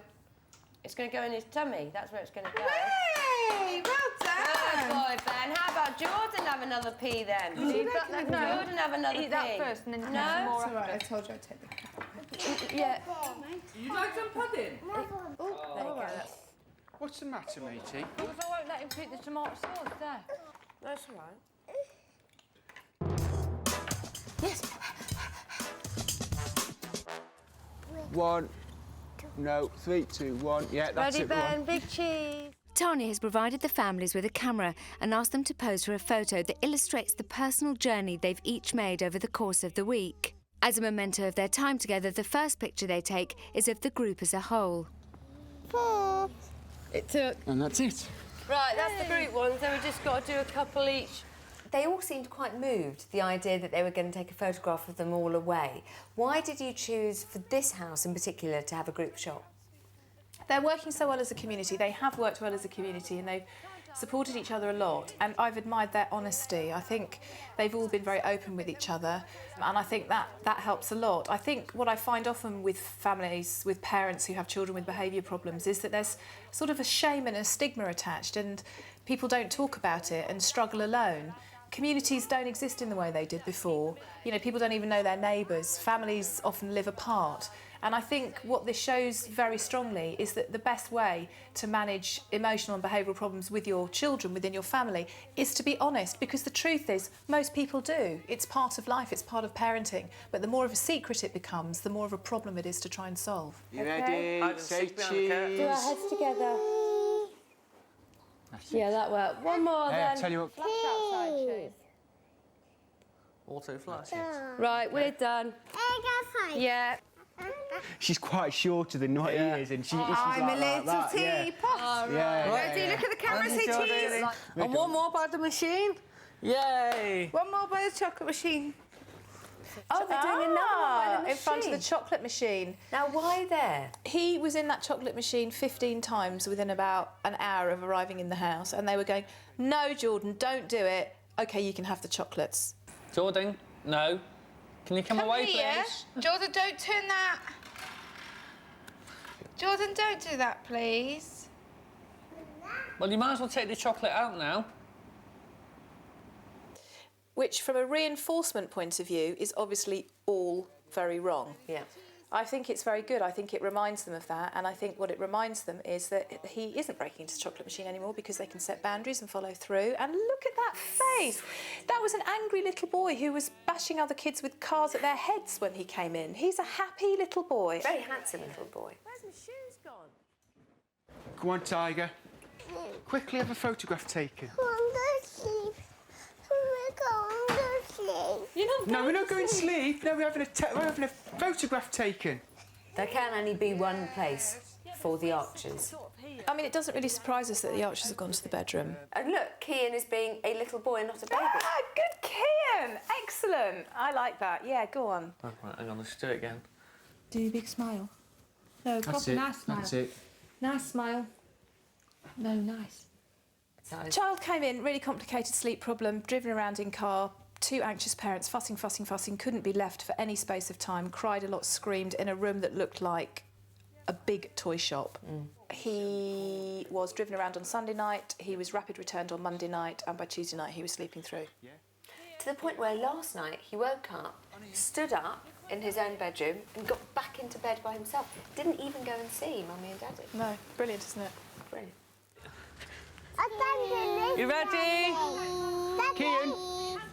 Right, you ready? Ready? Cheese.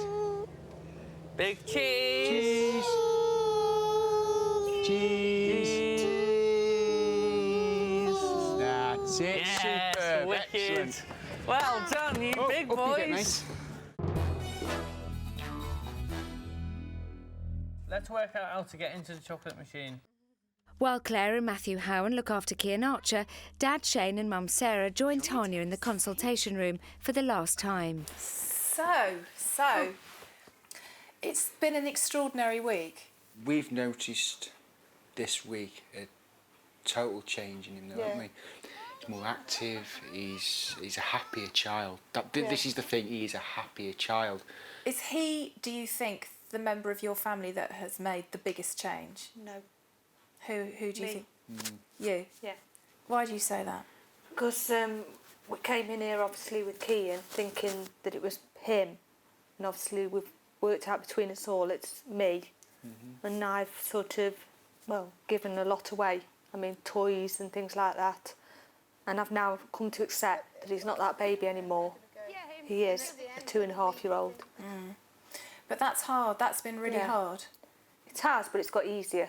But you are going back to your house, and your house is the environment where the cues are that will possibly get Kian back into a space where he thinks, OK, I've been on holiday, I'm going home, and it's like it always was. So I need for us just to, I think, review what it is you've done here. So here we go, and it was you, Shane, and you were doing the rapid return. That there, then, that was false, that was. That was false.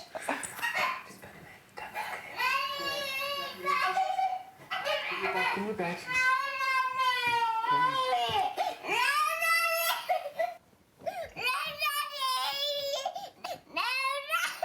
Night, Kian.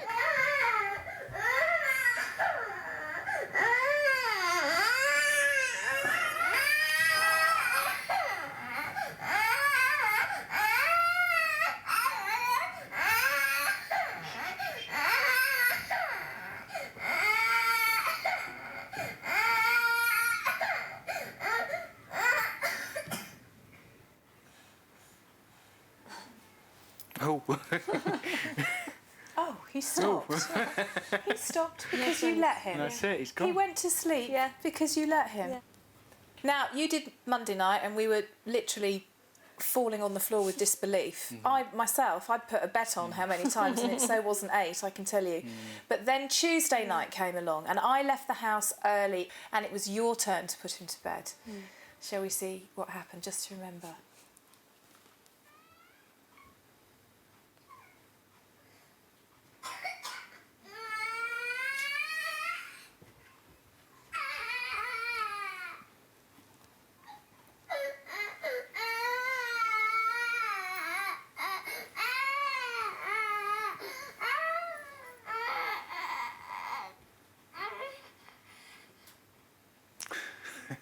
Okay, night I then. hadn't even left the room.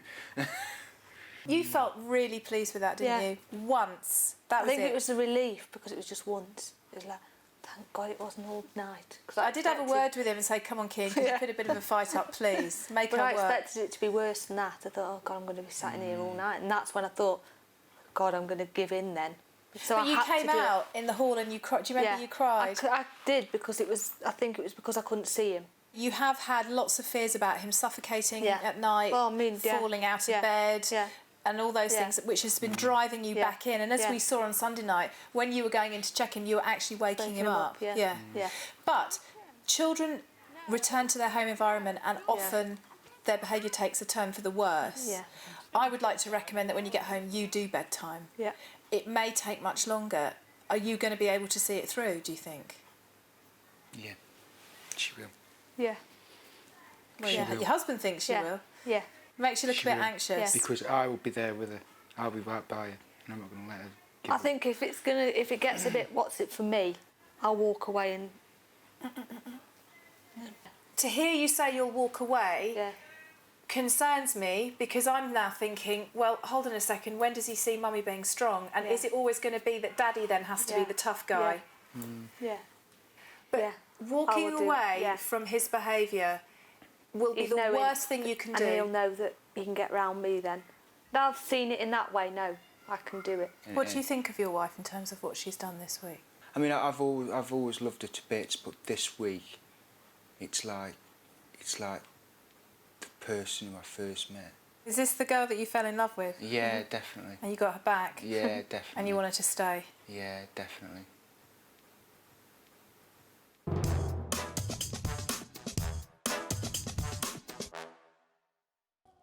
When Claire and Matt Howen arrived at the house, they were separated, but still living in the same house for the sake of their son, Jordan. Today, it seems they couldn't be closer. Ben James has gone without eating all day, having refused his breakfast and lunch. Now, with hunger starting to get the better of him, he's paying an uncharacteristic interest in the chocolate machine.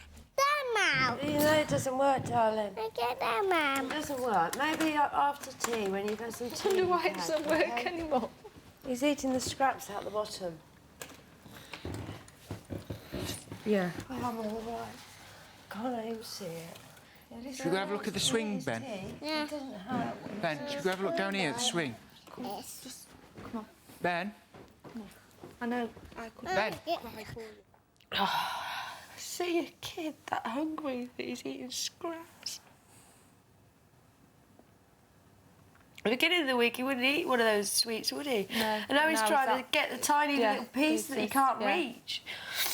Yeah, he's obviously hungry, isn't he? Oh, God, I'm so hard to try. All day I've been trying to stop myself from letting him see me, you know what I mean? But all day I've been fighting this all flipping day. You know, so but it is hard. Yeah, it is very hard, especially when you see him scavenging, look, poor, you know. Yeah. It's as if as well you're now depriving him, aren't you? Yeah, you feel so guilty. Yeah. It is hard. Look at the I'm going to go out of here just looking such a wreck.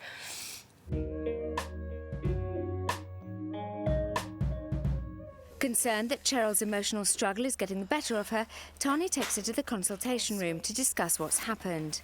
Is it suddenly not feeling very good again? God, well, there it is. It's fine, but he's scavenging out the chocolate machine. He's had time out again, and he's savaged that picture that we've done. I knew he was going to do that. I knew that's what he'd take to. It's just. And what are you seeing in all this behaviour? Well, he's starving now. He wants his tea. He wants orange crisp like Jordan had, which is what's it. He's never tried before. He wants some peas. He wants some cheese bread, and he wanted it now. OK, now, I can see this is hard. And what I need to say to you is I'm exhausted. It's not just that as well. I am absolutely I'm so tired.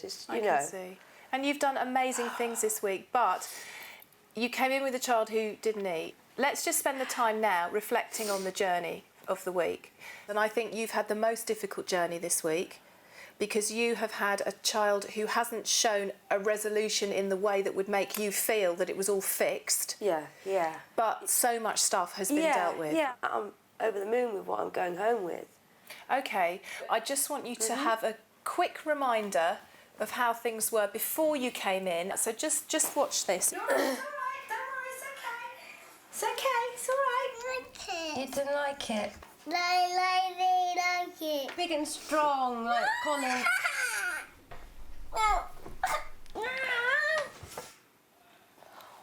Remember that? Yeah. What's changed from that? Oh, all of that. He's sitting at a table. He's not screaming and shouting. I'm not so anxious. I'm in control. He's feeding himself. Yeah, everything. Do you want to look at what he's eating this week? Have a look. Yeah, just have a look. Self-feeding beautifully. No, I know. Don't worry about his mouth. Look. Chips. Oh, look, he didn't have to be prompted. Yeah. Chip. Does that feel like progress? Yeah, that's what I mean. I accept there's been extreme progress with Ben. but you have the most worrying problem in terms of a child eating, and Yeah. I really, really understand that. But then I suppose the problem was so much bigger. Yeah. And it was so much to to do it wasn't with... just Ben's eating, was it? You know, it's me as well. I need to sort myself out. Well, this, I think, was quite a big moment in terms of that realisation. This coming up now. Did he save you, do you think? Yes. Yes, he did. Because if Ben, I always say, hands up, if Ben wasn't here, I don't think I would be either. His early life was clouded by your using. So this little boy is holding all sorts of emotions. And I'm amazed that you've done so amazingly with him, actually, because I think it shows what an incredible woman you are.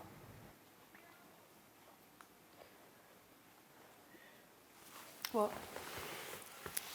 Oh, I just need to deal with that, you know. I've got to accept that, you know, that's been and gone, you know. What's Stop been and feeling gone? so guilty, you know. Okay, he was born an addict, but he's a happy little kid. He's playing, he's happy. He's a gorgeous He doesn't child. know, he doesn't remember any of that, so why am I beating myself up about it so much? His birth marked so many things for you. The end of your using, Yeah. the beginning of your overwhelming Yeah. guilt, and also the death of your sister, which you were using to try and not think about. Yeah. So when you stop using and Ben comes along, I his used middle Ben name... to mask it out. Yeah, His yeah. middle name is that's your... what it's Kurt. Just like your sister's he was name. christened on her birthday. So this little boy has held so many big emotions for you. Yeah. And they've all been around sadness and guilt. Yeah. And he has been the most wonderful, loving, really very compliant child, Yeah. beautiful, except when he's feeding. So when he's feeding and he's behaving willfully, what you have seen is behaviour that has just triggered off massive amount of sadness and guilt. Yeah. And so you've given in because you've just wanted to make him happy again. Yeah. I just want to see him happy. I don't want to see him hurting and crying. Okay, here's our next moment that I think is really important just to remember. Right, just let him calm down a minute. Just let him calm down a minute. Right, I'd stick him in his room for that. He's hitting it. Well, I would, but it's entirely up to you. I didn't realise how hard he'd hit me that first time.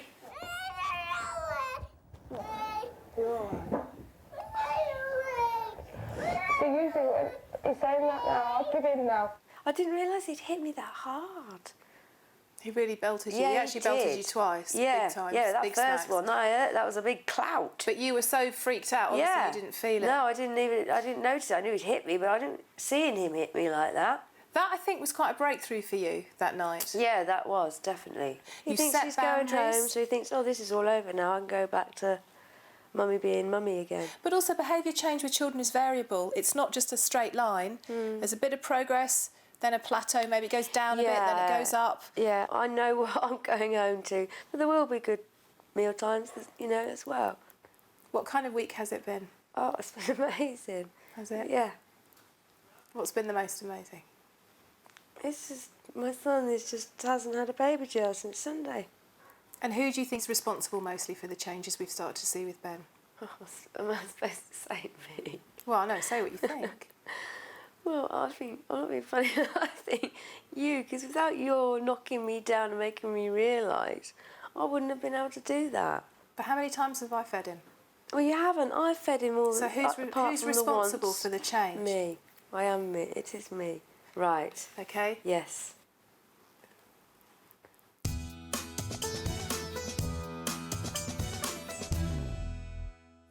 Before they leave, Tanya gathers everyone in the lounge. Yeah, it's actually very difficult to say goodbye because I think you have had an extraordinary week, all of you, personally, but I also think you've had an extraordinary week because you've made new friends. And you've all helped each other and you've all supported each other.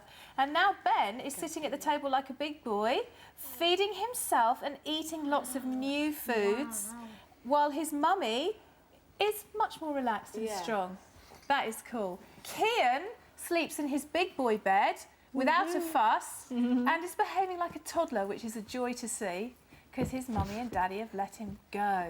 And Jordan, you came into the house being, I won't say what, but it was quite challenging But you are leaving the house as a beautifully behaved, lovely toddler who does his wee-wees in the toilet. Yay! As their journey in the house comes to an end, it's time for the families to say goodbye for the last time. Bye. Come say goodbye, Danny, look. Oh, very nice. Kian, say bye-bye. Bye-bye. You will. After the family's heartfelt goodbyes, the Howans are the first to make their way home. Okay, it's been quite an incredible week. You've done amazing things. Thank you. Don't forget what you have done. I've got it framed for you to take home. Thank you for coming in. I think you've got your family back. Yes, I think we have. And you got your little boy back. Oh, definitely. And I shall miss you. I shall miss you very much. We're going to get it for you, Bab. I miss you too, darling. Thank you for all your help. It's been an absolute pleasure. Well, the Howans are on their way home. Are they ready to go home? They've had such a magical time here. Jordan's behaving beautifully. How much is it going to be a shock when they open their front door and it all comes flooding back? It will be a shock, and what reassures me is that they are expecting it to be a shock. They've made a huge amount of change this week, but my consultation with them earlier, I suppose I felt I was sitting with two adults, and when they came in I was sitting with two kids.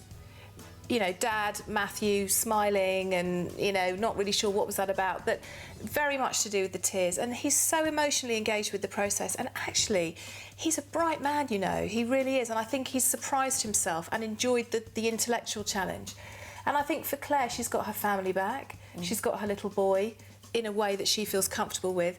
And she's allowed herself to be assertive and to take control and to take charge. And I think already that's having quite an impact on her own self-esteem.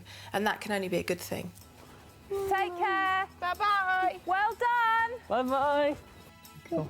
Say thank you. Go on. No. Thank you, Tanya. No. Oh, don't push him. Don't push him to say something he doesn't want to. I don't know what I can say, Tanya. Thank you so much for the help that you've given us and all the things that you've opened our eyes to. It's been an amazing week. Thank you, thank you, thank you. Thank you. What a week, eh?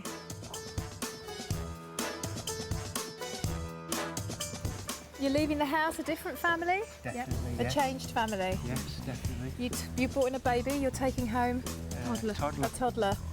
Less anxiety, more fun. Yeah. And enjoy your nights together. Yes, definitely. Thank you very much. It's been fantastic. Oh, thank you. Bye-bye, mate. Good luck with everything. Cheers, yeah, Good luck. Bye-bye, Cheers, Kian. bye-bye. Bye-bye. Bye-bye. All right. The Archers are on their way home. Sarah came in very anxious. Is that anxiety going to continue to wean off when she goes home? She has a huge love and commitment for her child. That's been the underlying theme all the way through. And I think this understanding of her own role in his problem behaviour, even if she feels these feelings of anxiety, I do think that she will very much work to keep them away from her son. And how has Kian blossomed as a toddler in the house? I'll never forget the image of Sarah carrying him in from the car on Sunday night like a tiny baby in her arms. And he has confidence now, he moves away from them, he plays with other children, he's a little bit more boisterous, he's a little bit more, I'm not going to do this. And as much as every parent must think, well, surely you don't want that. Yes, you do want that in your toddler, because otherwise how will they learn to be independent children? Bye. Bye-bye. A really big thank you to Tanya, because I think she's been really great to us this week. Absolutely amazed that we have resolved his problem. Kian, I mean, he's a happier child. You can see he's a happier child. The whole experience has been enjoyable. It's quite sad to actually say goodbye to the house, because, you know, we want to live here forever.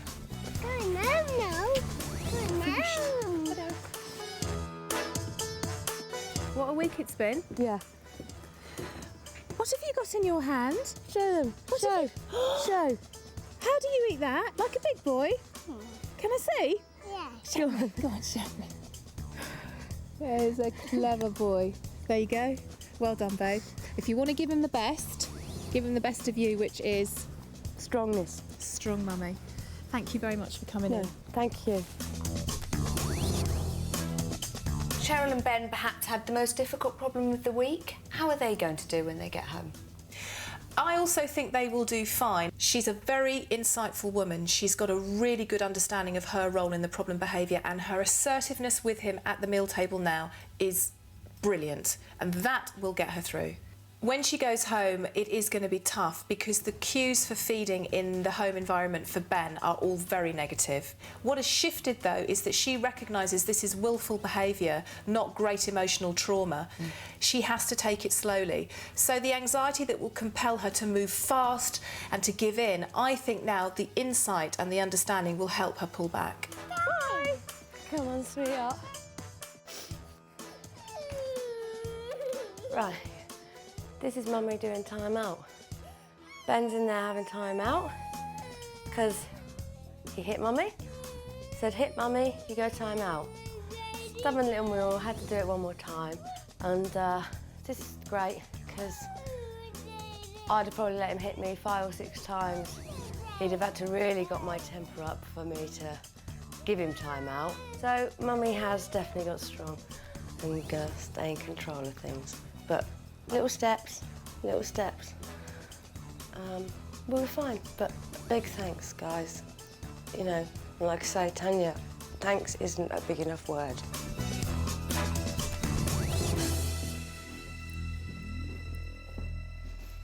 In just 6 days, the families have seen some dramatic changes in the House of Tiny Tearaways.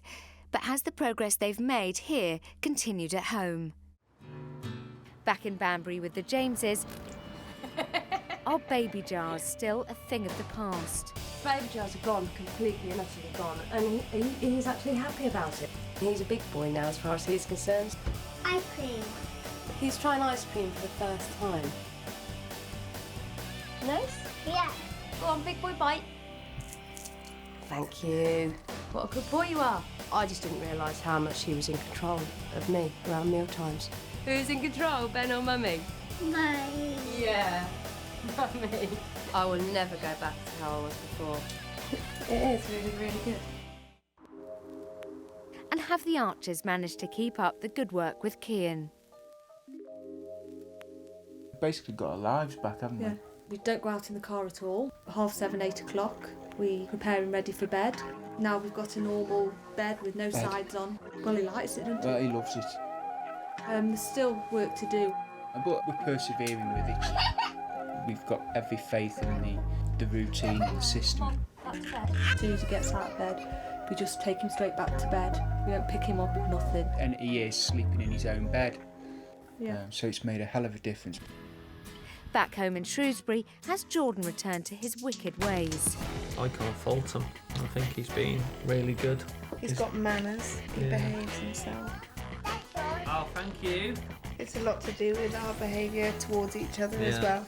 We decided we'd give it another go. You can see us happy in the face and smiling. He's happy, isn't he? Me and his dad are playing a lot more with him, and we're enjoying his company, and he's enjoying ours a lot more. What are you? Colourful. As we said, it's only going to get better if we keep on the way we are. It's very rewarding, isn't it? Thank you.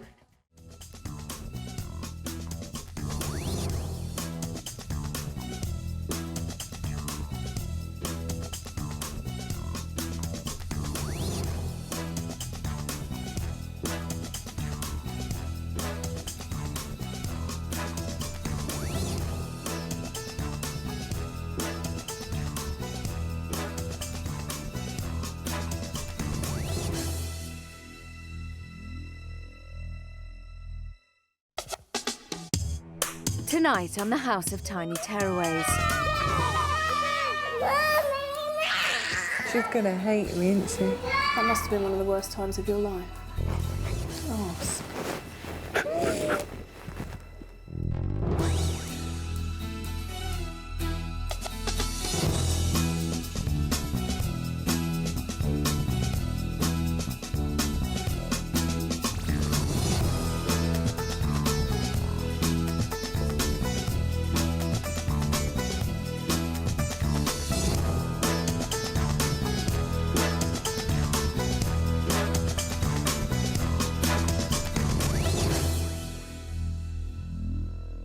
It's the second day in the House of Tiny Tearaways for the Wilsons, the Waltons and the Baileys.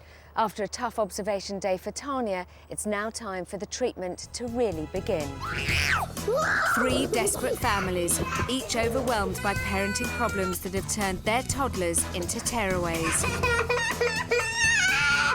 They're going to be living here for just 6 days in the hope that they can turn their lives around. The person they're looking to for the answers is clinical psychologist Dr. Tanya Byron. Working with 3 families in such an intense environment is unlike anything I've ever done professionally before, and it is a huge challenge. I'm working with the parents, I'm working with their children, and I'm building a community. It's a tough job to do in a very, very short space of time. And for the families selected to be part of this programme, this is make or break. This morning is Tina Wilson, who is attempting to give her 3-year-old son, Max, breakfast. You look like a spoon, why? It's just a spoon, Max. Will you have a perfect spoon?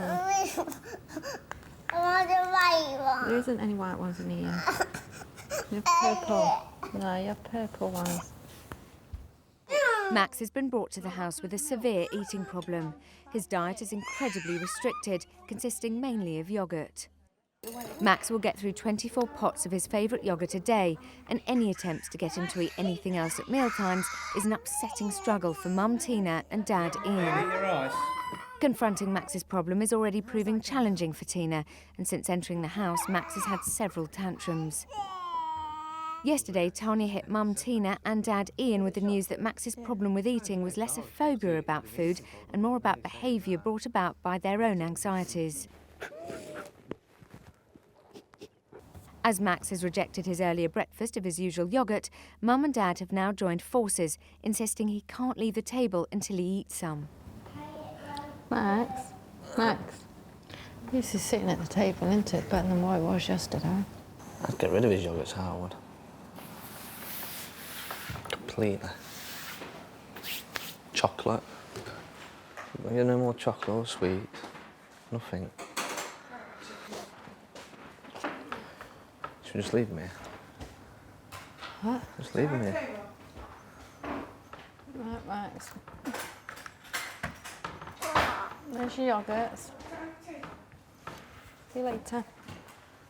Come on, Daddy. I'm going to sit over there while you eat your yoghurts.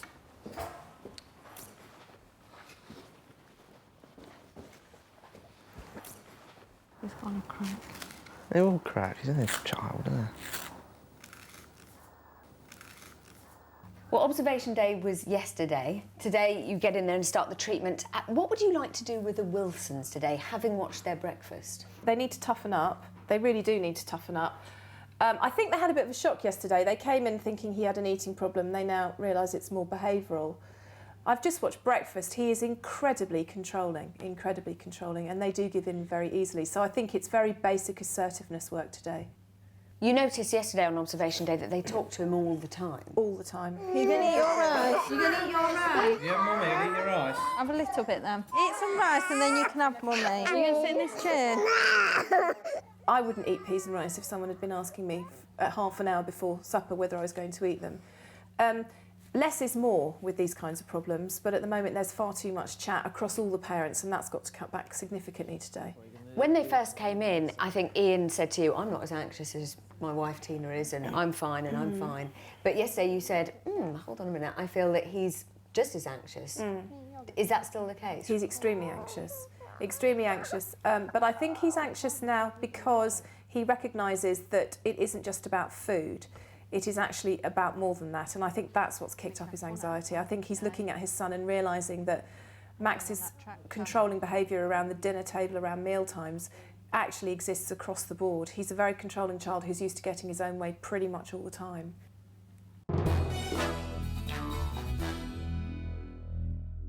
Three-year-old twins Corone and Cameo and 7-year-old brother Cairo are up and about.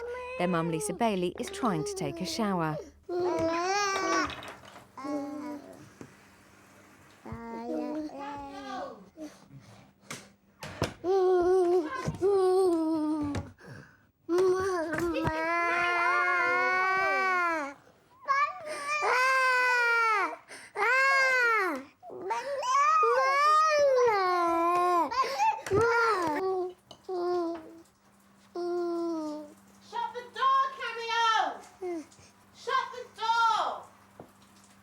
Single mum Lisa Bailey came to the House of Tiny Tearaways to regain control of her twins. For over a year, Cameo and Corone have been running riot in the Bailey household with devastating results. Yesterday, the boys certainly made their presence felt, and Lisa struggled to keep her patience with them. After a particularly unrelaxing shower, with little respite from their demanding behaviour, Lisa continues to struggle with her boys in the lounge. Pick up these things right now. Help me. No, I am helping you, but you're not doing nothing. I'm doing this. Pick it up. Ah. And you see, Cairo, don't pull it like that again because you're going to stretch it out. Look. It was already like that. And stop picking up one by one. You're taking ages.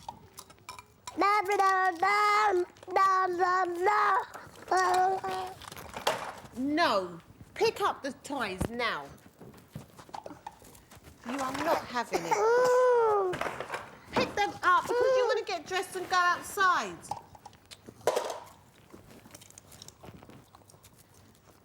Hurry up. You're too slow. Yeah, baby. How are the Baileys doing this morning?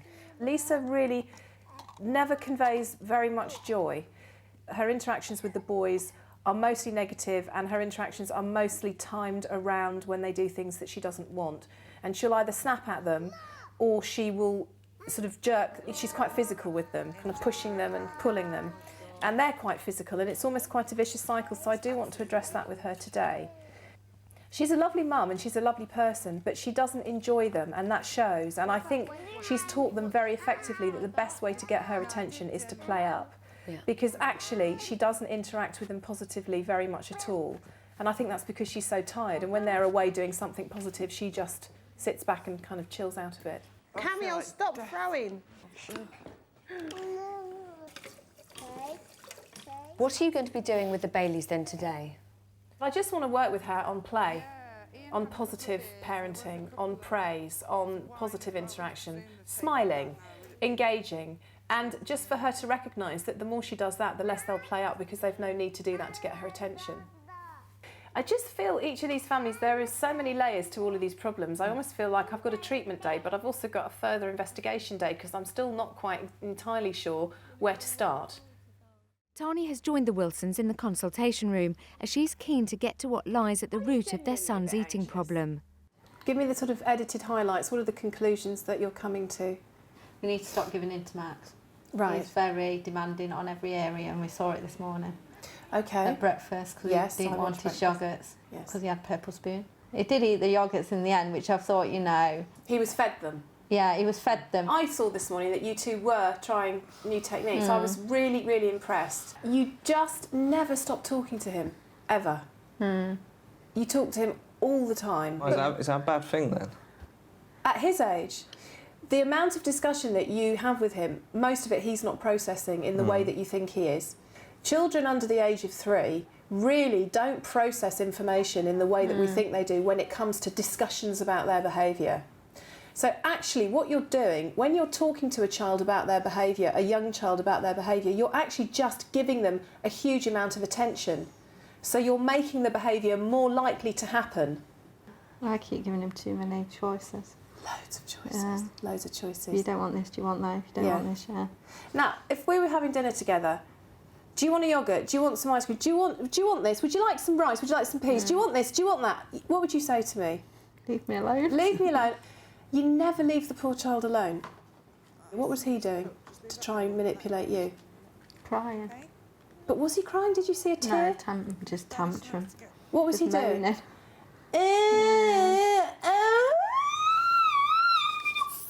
And then he sniggled straight into your arm. I tell you, we're going to send that boy to Hollywood one day. He's going to make you both an awful lot of money. He's good. And I'm not saying he's a horrid child. I'm saying you've taught him to be that good. Now, he is having a massive emotional response to food, but you are responding to his response as if there is something truly to be afraid of. It's food, it's a yoghurt, it's not going to bite him. What about your tone of voice? I don't know. Not firm enough. Again, I'm not either. Not firm at all? No. Let's just think of another scenario. If Max was running into the road, how would you tell him to stop? You bloody well shout, wouldn't you? Yeah. You'd use your voice to let your child know that this is something they have to do now. There is no choice.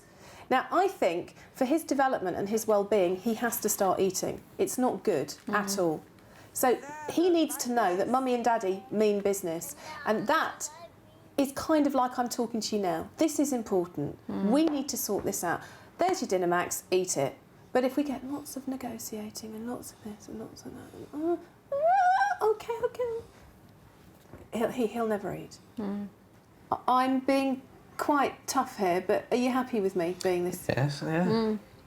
And are you agreeing because you think you have to, or are you agreeing because you think... I agree with everything you're saying. Right. And how does it make you feel?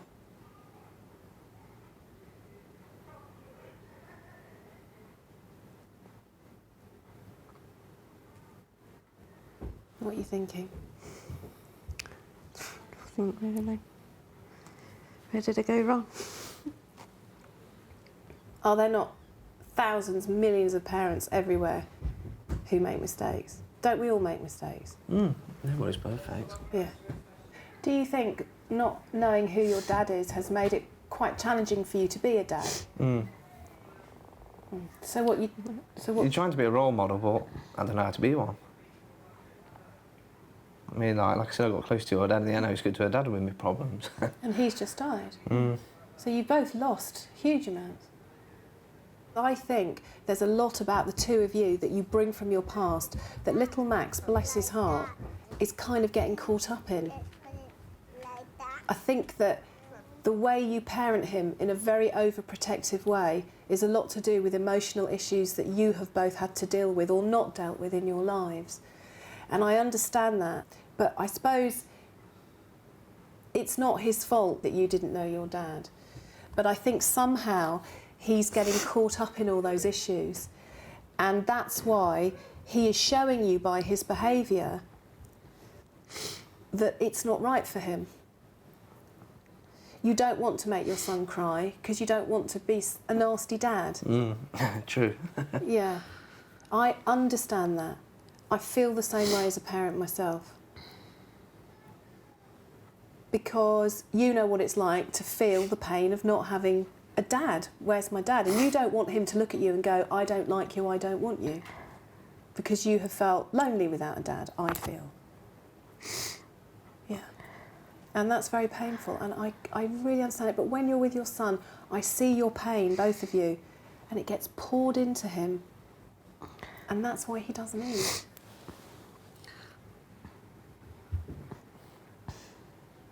I lost a son.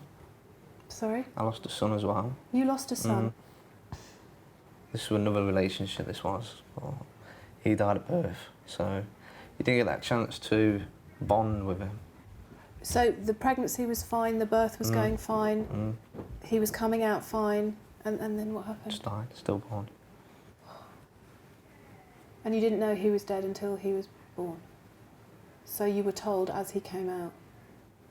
Did you lay him to rest? Did you bury him? That must have been one of the worst times of your life. Oh.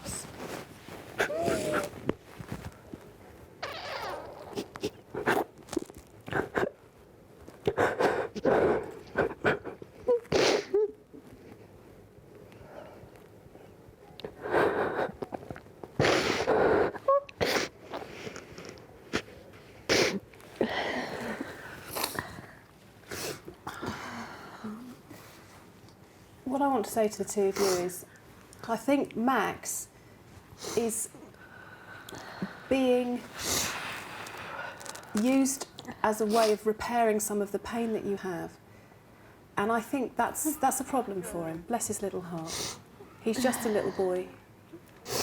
But the more you mollycoddle him, the less prepared he is to deal with the world. And as you both know, the world is really tough. Tell me about it. Absolutely. He's a lucky little boy to have such loving parents. But love also means saying no.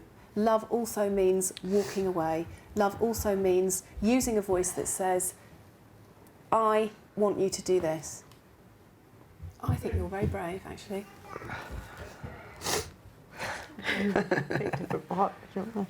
Right.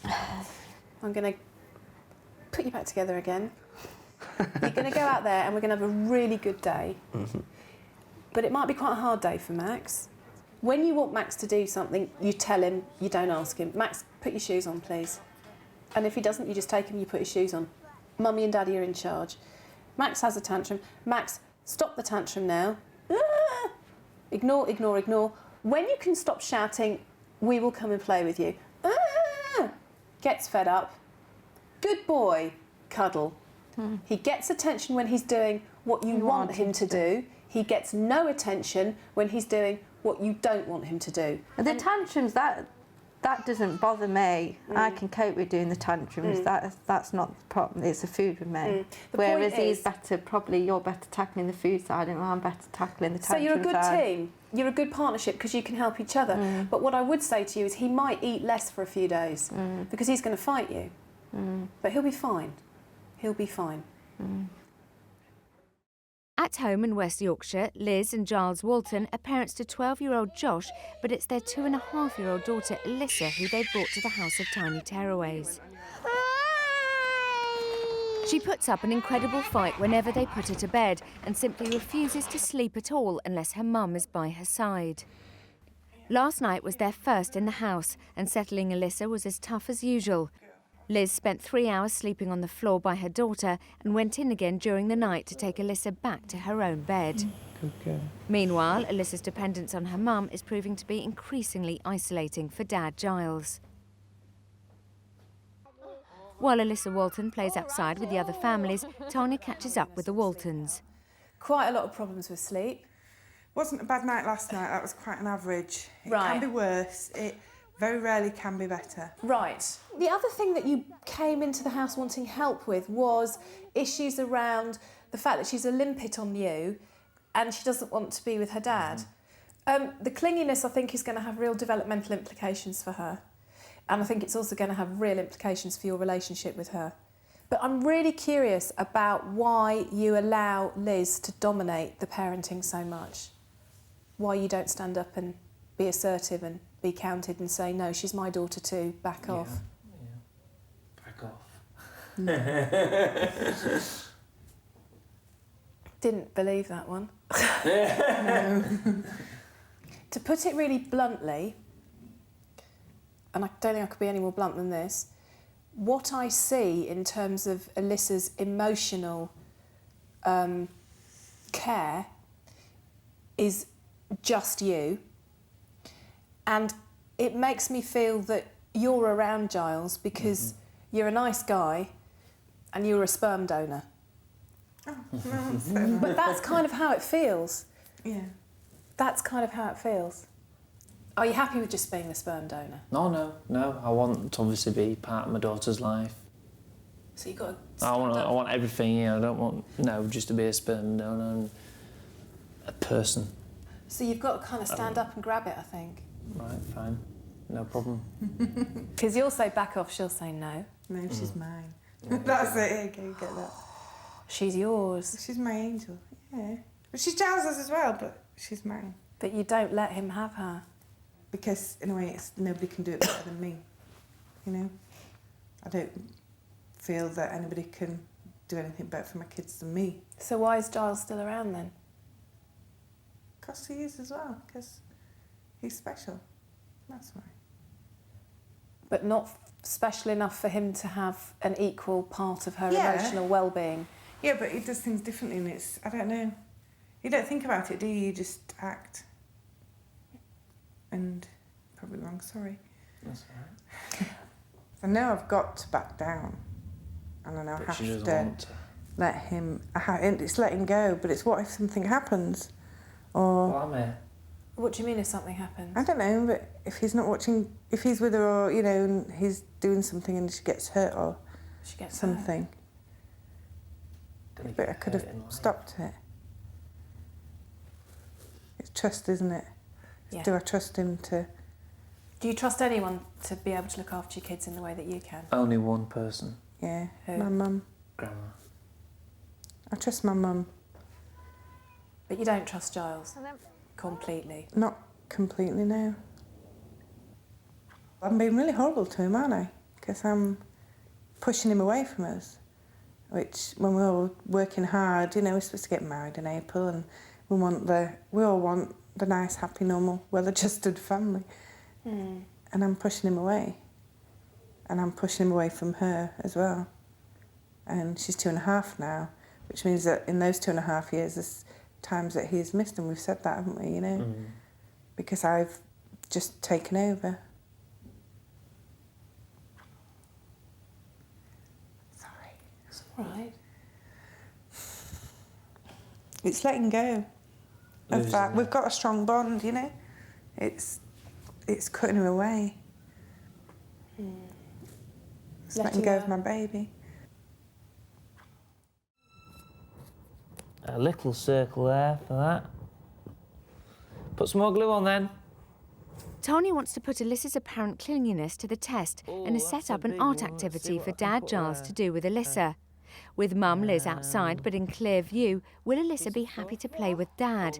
And more importantly, will Liz let them? You want a bit of fluff? Yeah. You need to put a bit more glue on them. Good girl, yeah. Let me just... There we go.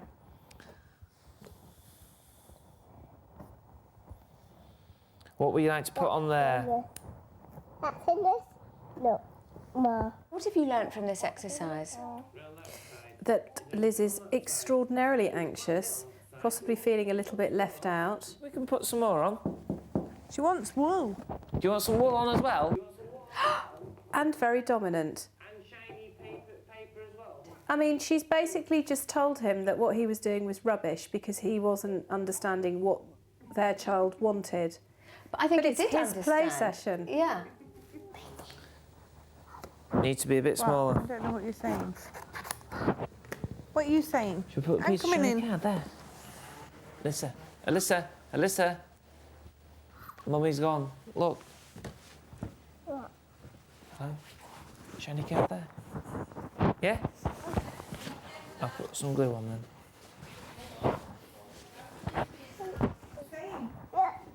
No! She's coming in!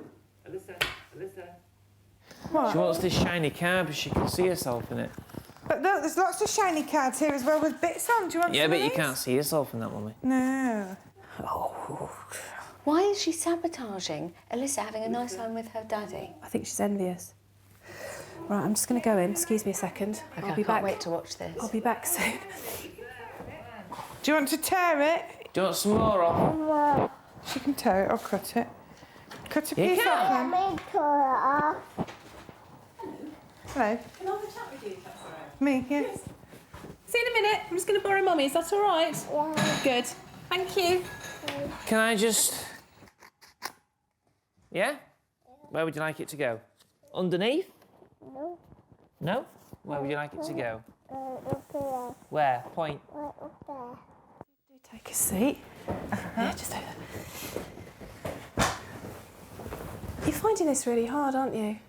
Upsetting. Well, not so much upsetting, just not being there, I suppose. She doesn't need you as much as you need her, it seems. No, probably not. And that's... I just want to make sure she's safe and that she's happy and having a great life. I had a great childhood and I want to pass that on to my kids. When she was poorly when she was first born, was she in special care? Yeah, she was. Was she in an incubator? Yeah, she was. She had severe jaundice and she lost a lot of her birth weight, so she was being tube fed and under the lamp in an incubator. And when you were just peering through the glass there, did it feel a bit like looking at her when she was in that incubator when she was first born, I wonder? Because you looked very pained and quite sad. There's something between us. I don't like barriers. Yeah, that's what I saw. You know, if anything happened, I wasn't in control and I couldn't have got to her. Same like when she was in the hospital, somebody else was. They had to kick me out. Special care unit told me to go away and not come back for, I think, 3 hours. They told Giles to keep me away and they said they wouldn't let me back in. That's the worst thing in the world, I could imagine. Thought you were going to lose her? Oh, yeah. Terrible. Very, very, Well, very it is, it's the worst. I cry when things happen to other kids on the telly. No. You know, Yeah. But I would not cope if anything. I know. I can see that. How will your little girl learn to cope in the world if you never let her go out there and have risky experiences and learn how to deal with risk? Do you think... I'll be there. What, when she's 20, 30, 40? When she's 8 in the playground? She's my baby. And I need to let her go, and I know that's why we're here. But it's not as easy as just saying it, is it? No, absolutely not. And particularly not when you've got so much emotion tied up with it.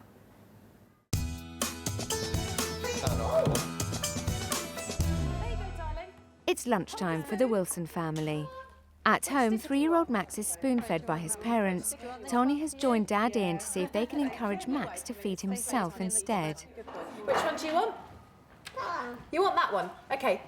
Put some yoghurt in your mouth and then you can have it. Ready? Can you do it? No. Yay! Good boy. Good boy. Right, who wants another sticker? Me. Come on then. Me. Who's going to eat some more yoghurt and get another sticker? Will it be Max? That's nice. Good boy. And another one. And then you get your sticker. One more. One more. One more. Yay! You are the yoghurt king. Which one do you want? Never. The blue one. Clever boy, you're good with your colours. Right, here we go. Stickers. Thank you. Yoghurt. Spoon. Your turn. See you later. Would you like sugar in your coffee? One. I'll have one. Leave it your yoghurt, yeah? We'll eat this one, and then I can have this sticker, can't I? You all right? Clever. Listen. I got to. So, did you just I know. Sorry, I forgot. Thank you. Max, do it. Max, show Daddy how you can do it like a big boy.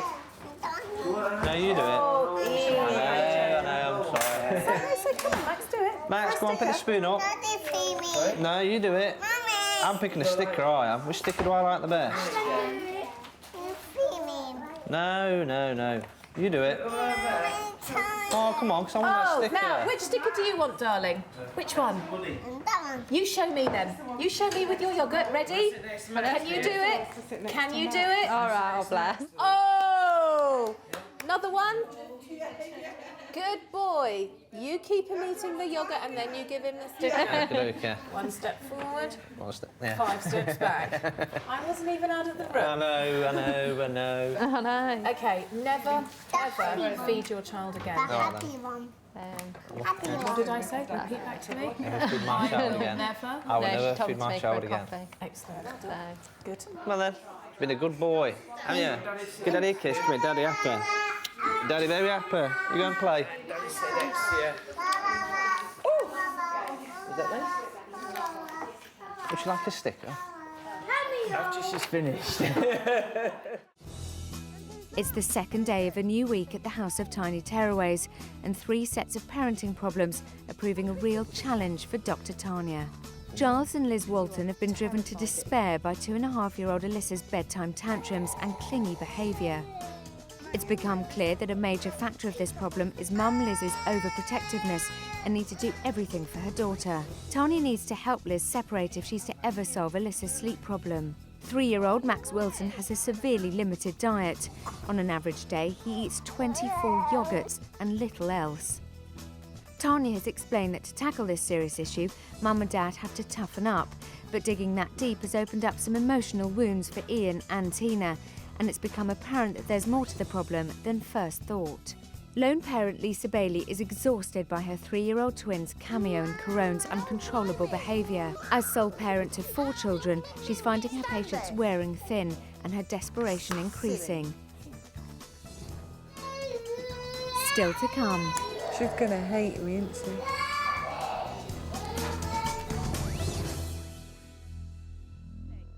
Tanya has taken the Bailey family to the garden for a play exercise.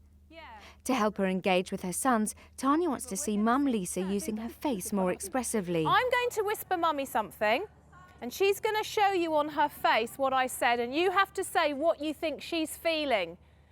and then you have to do the face back, okay? What is Mummy going to be doing with her face? And whoever does the good one back gets the ball, okay? Okay, you ready? Here's the first one. Come on. Yes? What's Mummy feeling? Happy. What's Mummy feeling, boys? Happy. Yay! You get the ball. Throw it back. You stay there. Okay, and who else guessed it? Me. You get the ball. Catch. Woo! Give it back to Mummy. Oh! That's a little bit of a hurdling skid. Okay. Okay, right, Yola, you go over there. Good. Right, Stay what's there. this one? Ready?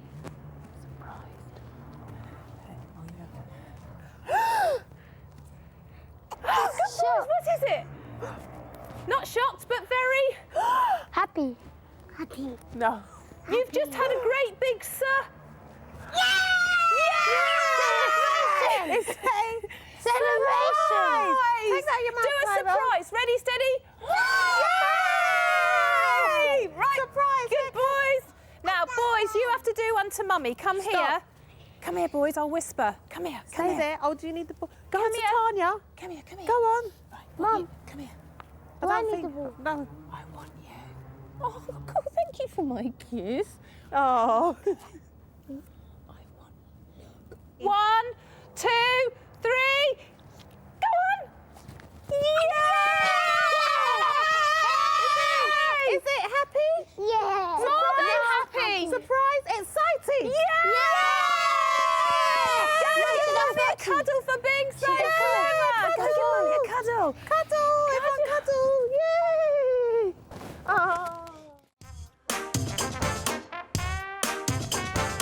You are. Yeah, yeah.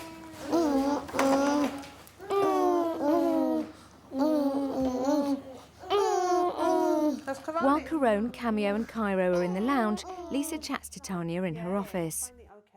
How are you finding the boys in the house? They've been okay actually. They've Yeah. been, not too bad. Do you want to see a little bit about how you interact with them? Okay, yeah. This is just from this morning, actually. Oh, right, okay. I wanted you to see this bit. Stop it. Hey!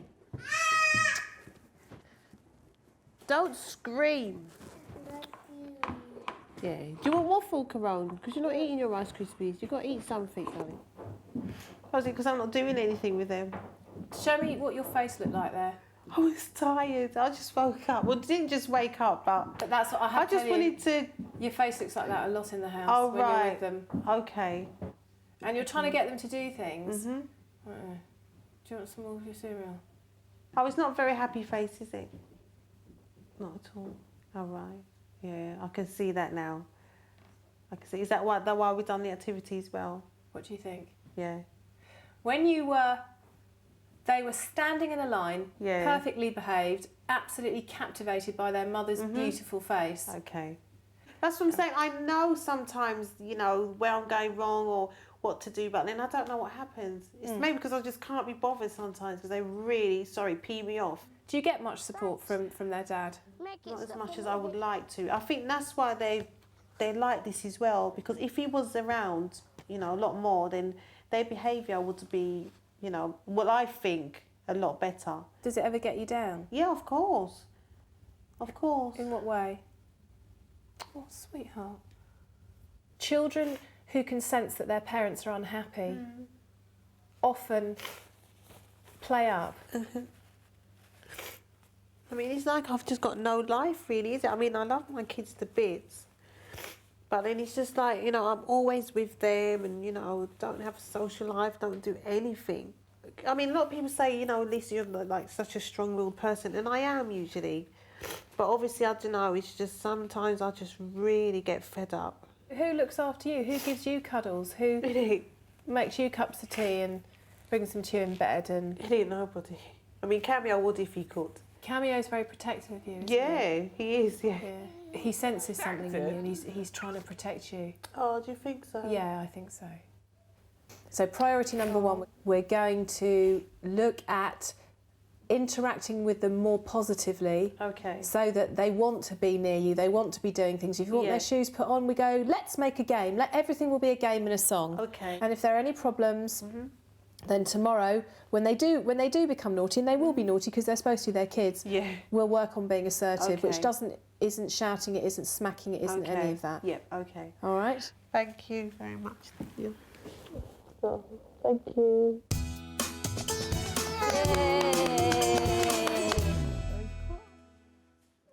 After what's been a successful day so far, Dad Giles continues to strengthen the bond with his daughter Alyssa in the living room. Do you love me today, do you? No, I don't love you so much. Look. Can you read it with Daddy? Oh, okay. Sorry. Shall I leave so that she will? Mind you, I feel like I've not seen her all day. I'm like, oh, give me a big heart. Come on then. Boys, be careful. Look who's coming now. So fun. Well, anyway. Where were we? Billy the bully shook Sean, and shaken Sean shouted, "Don't be a bully, Billy," and tried to stop shaking. Who's watching? Look in that door. Can you see? Who's watching?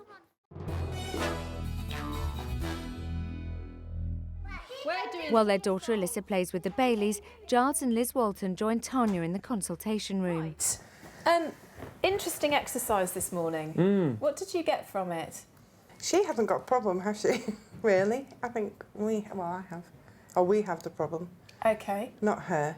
Because she was quite happy to sit and play with Daddy.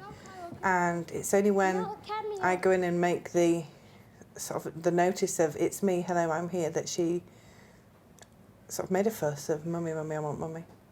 You would, if you were given permission, be a lot tougher as a parent, wouldn't you? Oh, yeah. We've had this discussion many a time. But you're not given permission? Correct. Would you say that you would like to set more boundaries? You would like to be firmer? You would like to say no more? Yes. You would like to follow through with a consequence, something, so that both the kids can learn when they've overstepped the mark? Yes. But you're not allowed to? Correct. Because... Why do you allow yourself not to be the parent you want to be? Don't know. Because I go in a mood. Yeah, that's... If Giles starts to try and put his foot down, I know.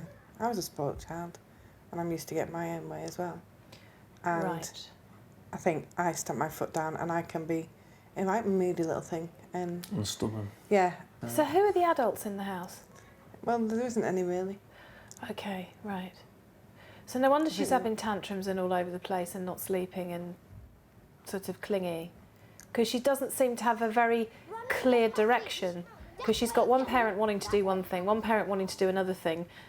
Tension, which I can tell you, being with you, is tense. It's not like the full-on up, but I can feel it. It makes me feel a bit, whew, okay. I feel like it's a bit of a domestic brewing. What needs to change? We do. We do, yeah. We need to back one another up. Okay, just think for yourself, one thing you would like to change about the other one in terms of parenting. What would you like to change about Giles? Giles, what would you like to change about Liz? Back me up more.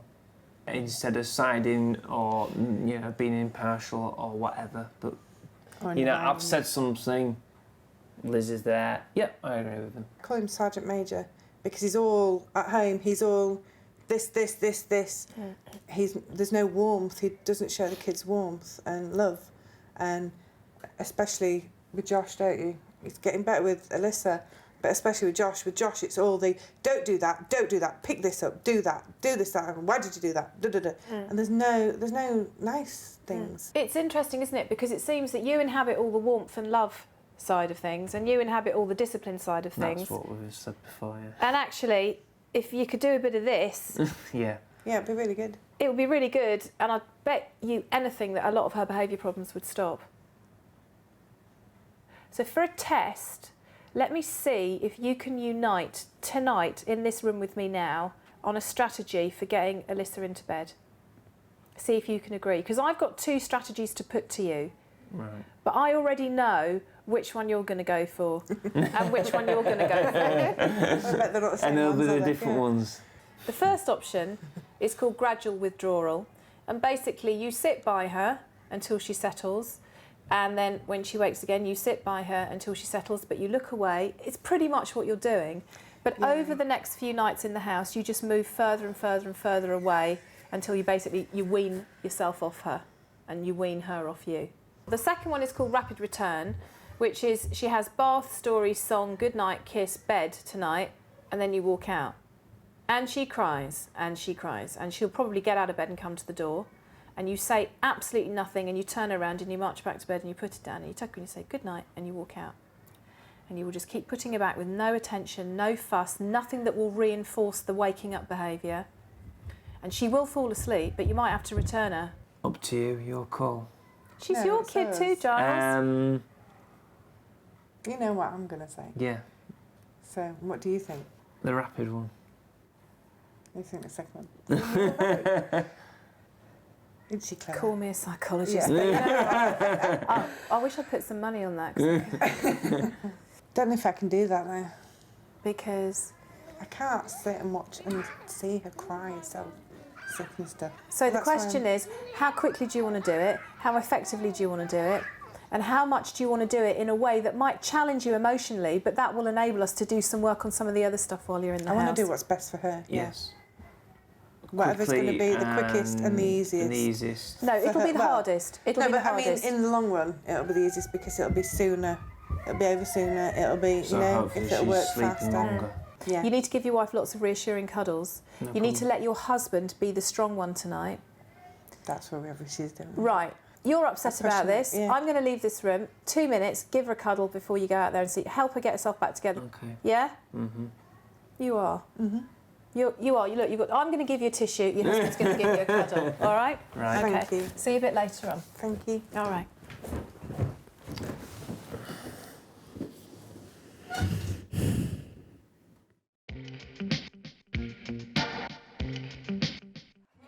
It's dinner time. Rather than his usual yoghurt, Max Wilson has been given a meal of rice and peas, which he's tried at home before, along with some carrot and mashed potato, which he's never previously eaten. Tanya is supervising and wants Ian and Tina to relax and gently encourage Max with the promise of stickers if he'll eat something new. Please. I want that one. Wow. Why don't you try carrot, Max?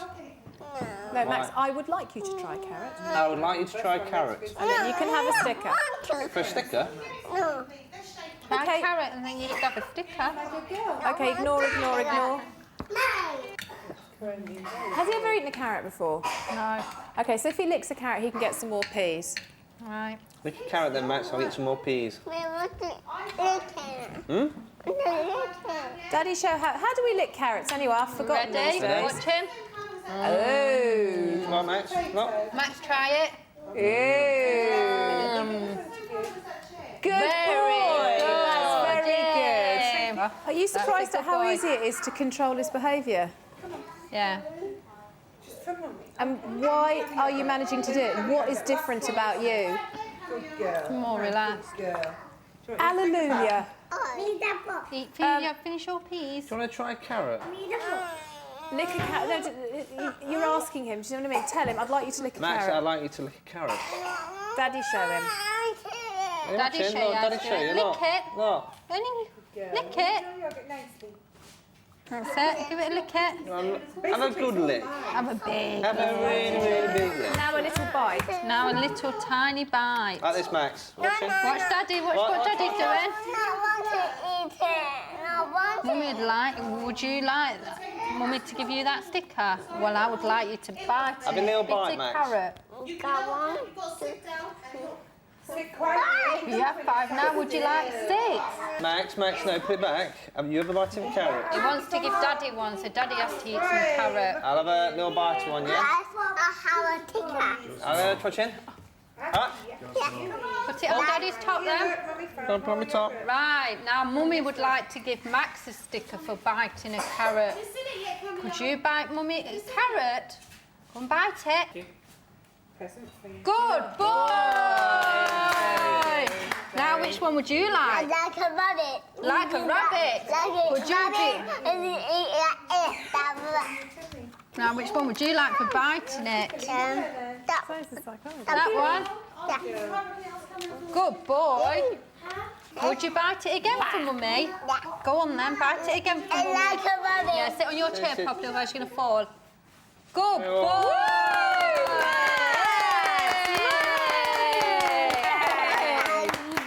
Yeah!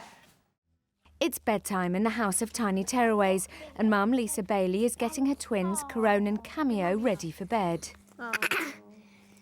In the Waltons' bedroom, Dad Giles is preparing himself for a testing time getting Alyssa to settle to sleep. Last week when you were going to that party, said Daisy. Tanya joins Mum Liz in the lounge, who's taking a back seat at bedtime tonight, choosing to watch events unfold on the monitor instead. Just so that I can establish, you are hugging your handbag. Yeah. Which is hugging? You're hugging Alyssa? Yeah. Okay. It's comfort, so when she starts screaming, I feel I'm doing something without actually being there. It's With a the handbag? substitute. Yeah. Just Fine. for today. Okay, no, that's fine. Just wanted to be clear. It's going to make me stay away. I'm still giving her a hug, because I'm not physically actually hugging her. Right, that's your transitional object. yeah. That's your comfort blanket. Okay. That's it. I've read the book now. Right. No, bedtime now. Okay, I'm going in. Okay. Okay. Good luck. Oops. No, bedtime.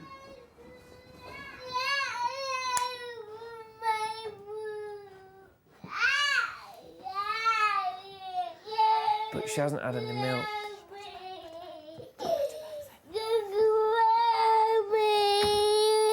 With help from Tanya, Dad Giles is attempting to settle daughter Alyssa using the rapid return method.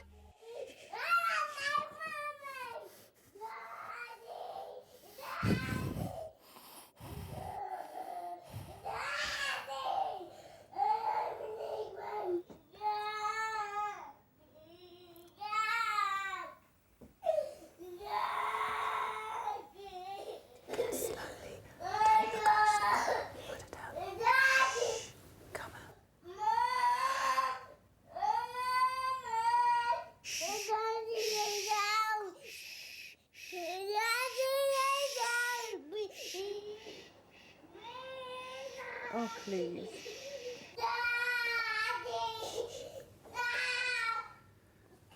She's not even screaming me anymore, is she? She's not bothered that I'm not there.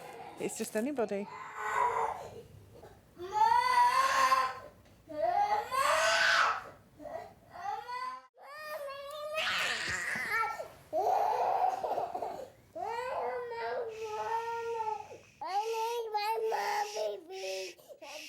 Oh, I need my mummy, please.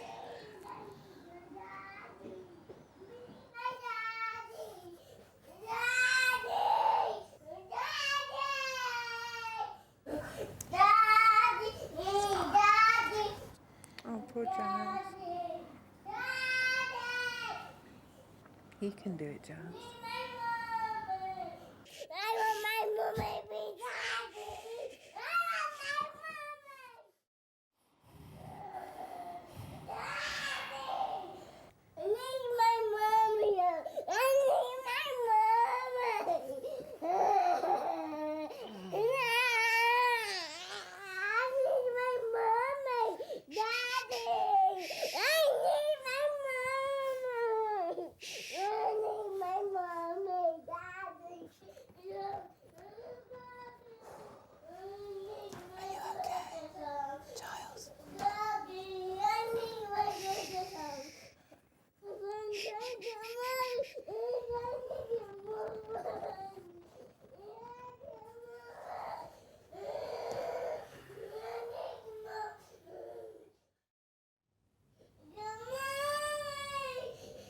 She's gonna hate me, isn't she?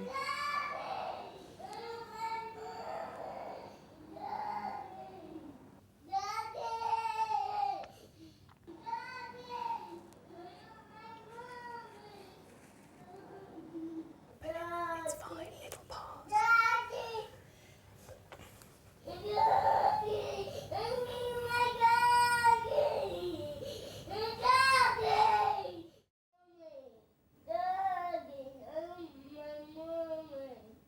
After a heartbreaking 52 minutes of screaming from Alyssa and returning her to bed a total of 36 times, Dad Giles' efforts finally seem to be working.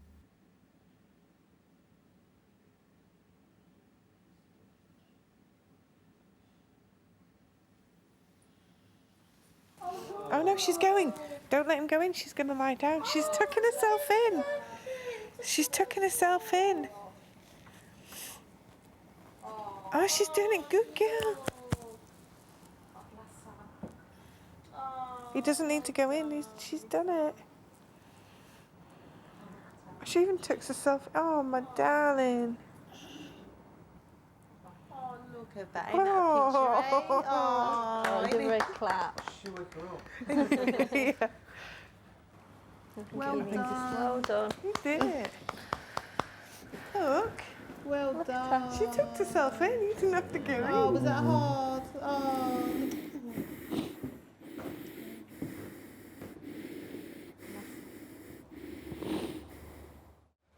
3 hours after eventually settling Alyssa to sleep, Giles and Liz turn in for the night.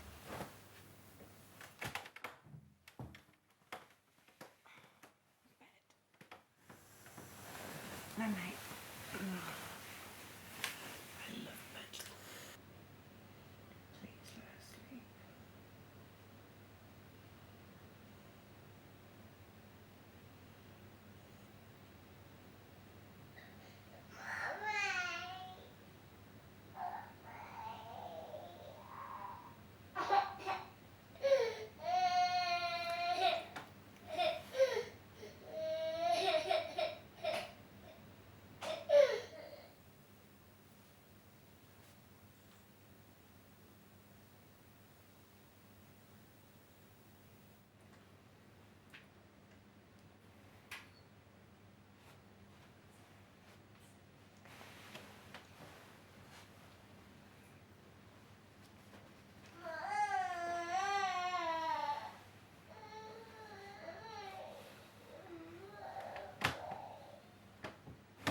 Mummy, I down.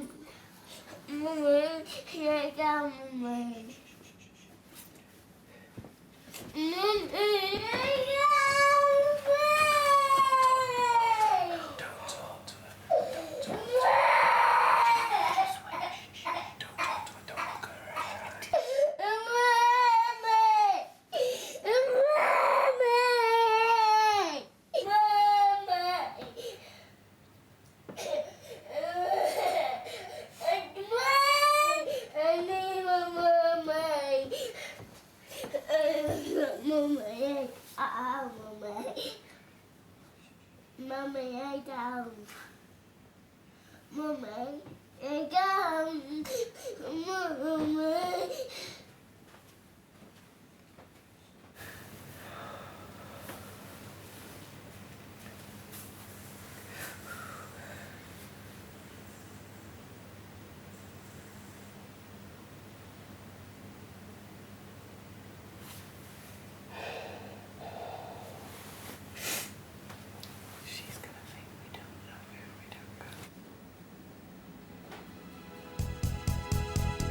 Tiny Tearaways. Look, here's Mummy.